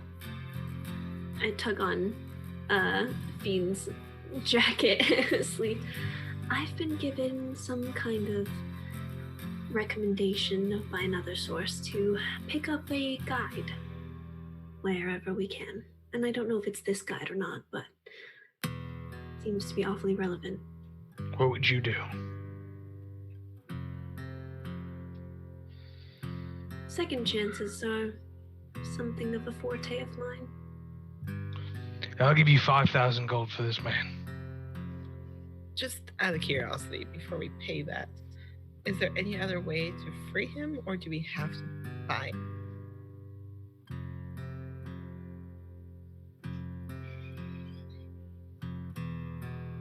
Signals again. The Windwalkers are not for purchase. You are not buying them. You are giving them simply a second chance. Right, that. Is there a way to do that without buying it, or is that just strictly how it normally is? Signal again. You will have to pay their tribute. Yeah. And it must be something of great worth. Fuck. Very few of these things left. Great worth.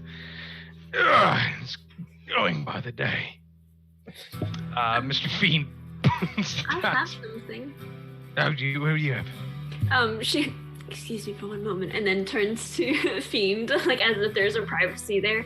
And in her bag, she has the monarch mantle that she was wearing previously. It is Les Fancy.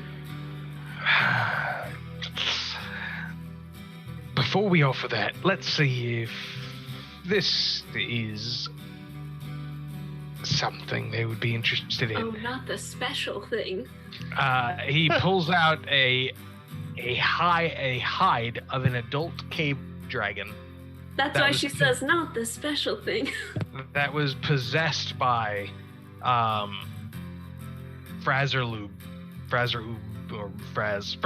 It was possessed by Fraz. Fraz or blue.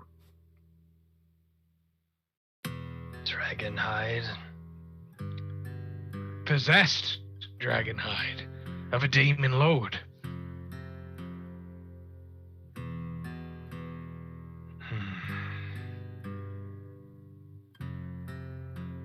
We require something a bit more utilitarian. Utilitarian, even.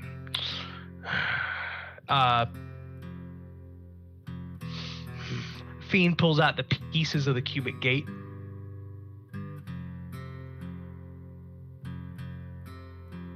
Metal not even you've seen. You offer us broken trinkets. This was strong enough to hold a Titan relic. This is from Asgard. They just look at each other again, like you're just saying, like, this is from Duper Derp. This is from over the rainbow. This is from Neverland. And they're just like, Literally over the rainbow. Tarek in dog form, when you mention Asgard, just goes, just sighing, like, oh, here we go again. I know. Clarification, utilitarian is something that's like functional, right? Is that what they meant? yeah. Yeah. I have Sir Strange's old armor. I've kept it. Oh my god, are you still carrying it around? Yeah, it's their old armor, dude. Right.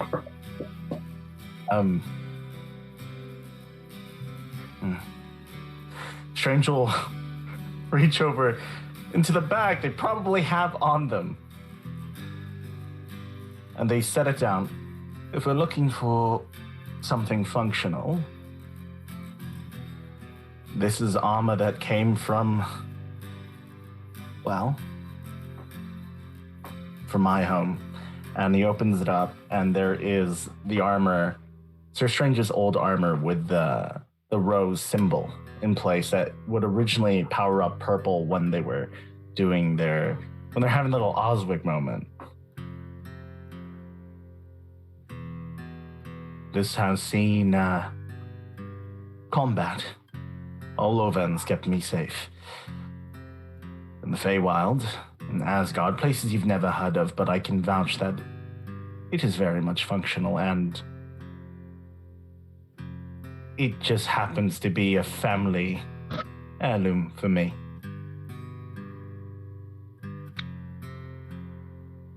And just Great personal value.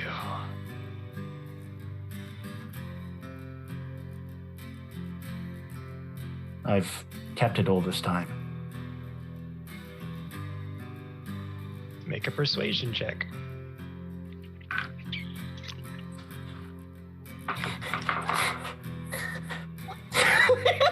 Like a little kid. Just a persuasion, right? Okay. That's a 26. 26. The interpreter and the gold-faced man look at you.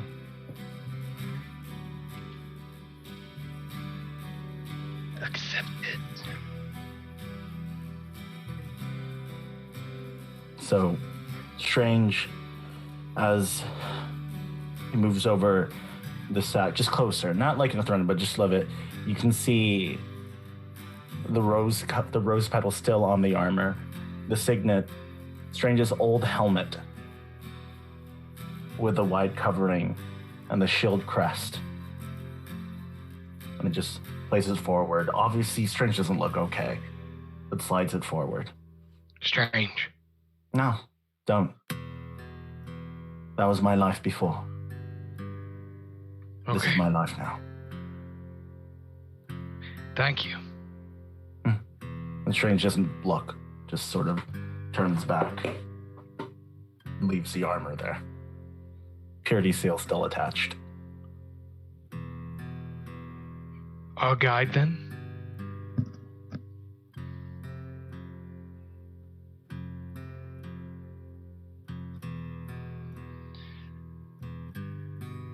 My guards will lead you to the holding cell, where they are kept.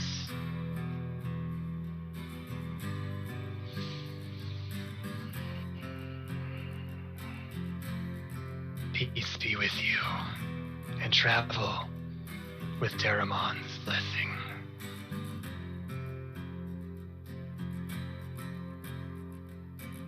Thank you.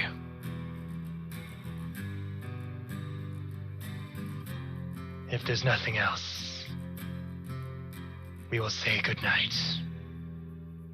Good night. Unless anyone wanted anything else to say Is before Tarek still a dog? Woof. More. My bones! Still a dog currently inside this tent. Angry barking sounds. I'm going to procure a marshmallow from my Oh pocket. my god. What? This is my calling card.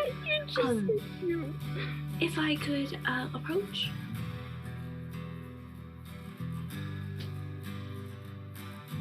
And she gingerly approaches and she tears the marshmallow in half to show that she's going to eat it as well, and then hands over the other bit to the interpreter. And then Interpreter, okay. yeah, because she's not going to directly hand it to like the big wig, so she hands it over so she knows like if anything happens, he's gone first. And then she kind of like cheerses her marshmallow essentially, and then eats it. Kind of looks over at Daramon, interpreter. May I eat this, my lord?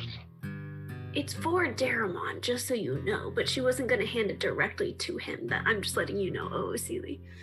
Oh. It was going to be handed to the interpreter. The interpreter kind of sees it as just kind of like, looks like a tasty, like delicious thing. And she like beckons to give it to his superior, like, come on, dude. Yeah, because like, may I eat this, my lord? And you're like, that's for him. He's like, Give him one too, God. takes the marshmallow piece, kind of breaks it in half, and gives it to his interpreter. Puts it down in one of the pouches along the belt.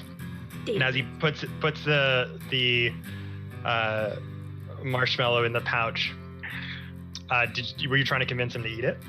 Yeah, I was hoping it was like a cheers moment of like, let's eat this together. She wanted to see if he'd take the mask off. That's 100% what I was hoping for. Unfortunately, it's taking it, Good and try. putting it into the pouch, the other sort of bigger leather pouch that's adorned on his belt. When he puts the marshmallow bit into the small pouch, you feel this jingling of sorts, of various things kind of chattering inside of the bigger leather pouch on the belt.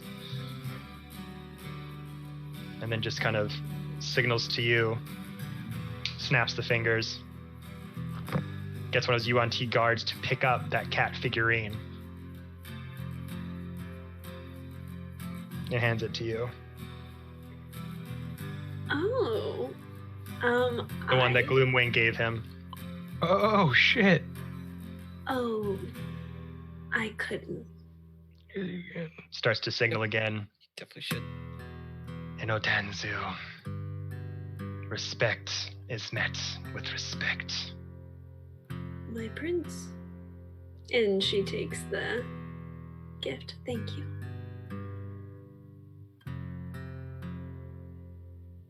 Now, if there's nothing else, they will lead you to the Windwalker.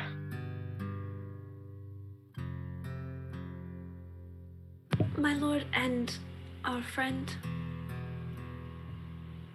Orc. It will wear off in time. How much time? Because he's gonna be real grumpy up until then. Don't look at me like that. Bark, bark. Not that long. Okay, thank God. Okay. Then we will be on our way. Thank you. Little lightning sparks trailing off of the dog. 100%. 100%. My little lightning dog. Thank you again. May the agents be with you and bless your travel. Fiend actually gives a deep bow. As we take our leave. All right, so one at a time, you start to leave the tent. As the rest of the Cobra and the interpreter and everyone kind of hang out inside, you kind of exit for a minute to just kind of wait for one of them to come out to escort you to the holding cells. And Tark kind of hang out there for a minute as a blink dog. Then like a minute goes by, comes back as Tark. Ugh. I fucking hated that.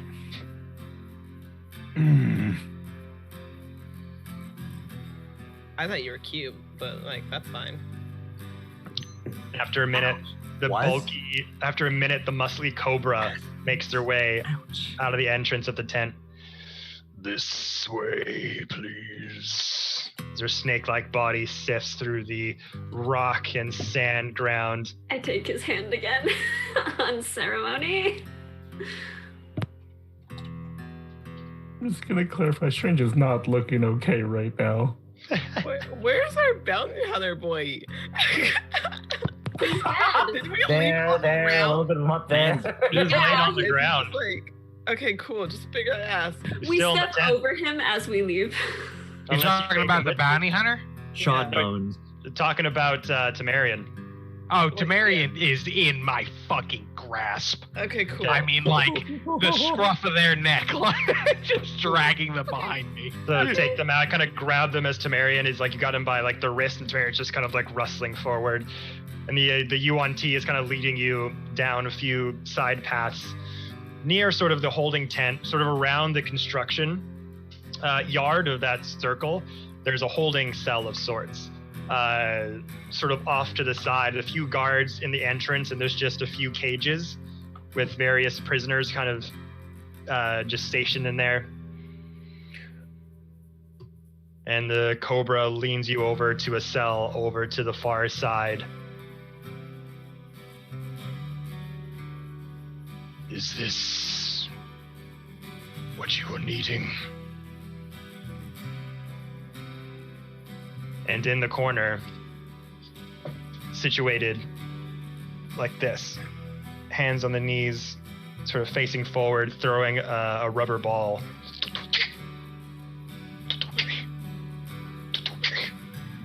The shadows kind of hiding their features. Signals to you, is this the one that you're looking for? Yes, I suppose, if this is the deserter.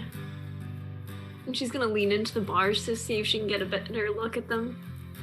Neff! Come forwards.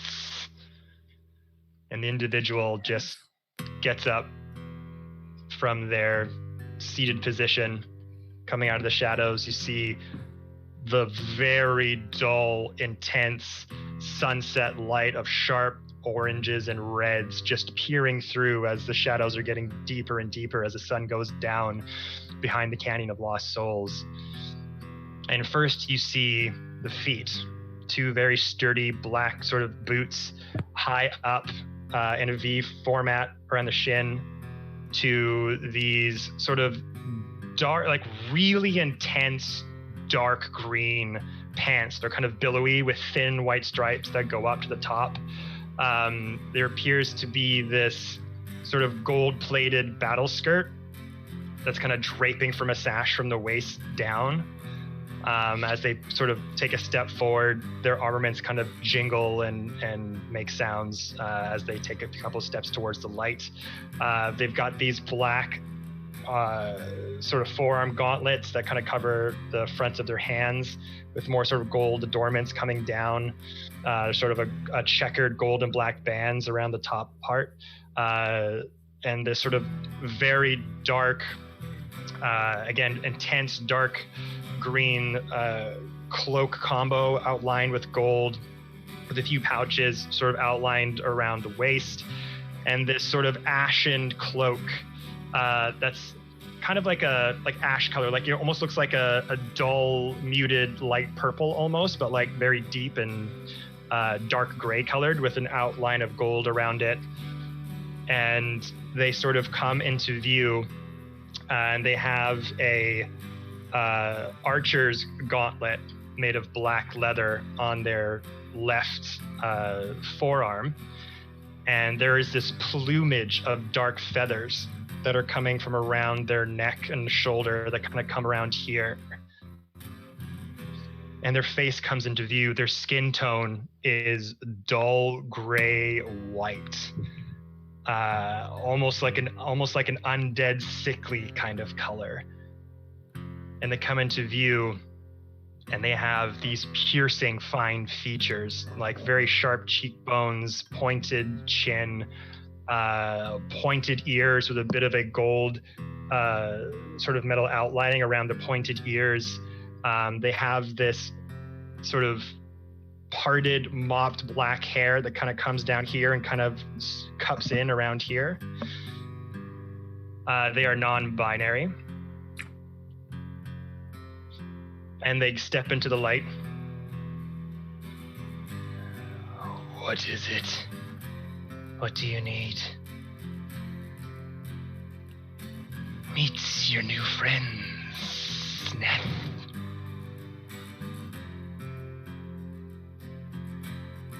Guards, release the Shadowkai. And it's there, everyone, that we're going to end the session. Oh, shit. I love Shadowkai so damn much. I love them. My favorite races.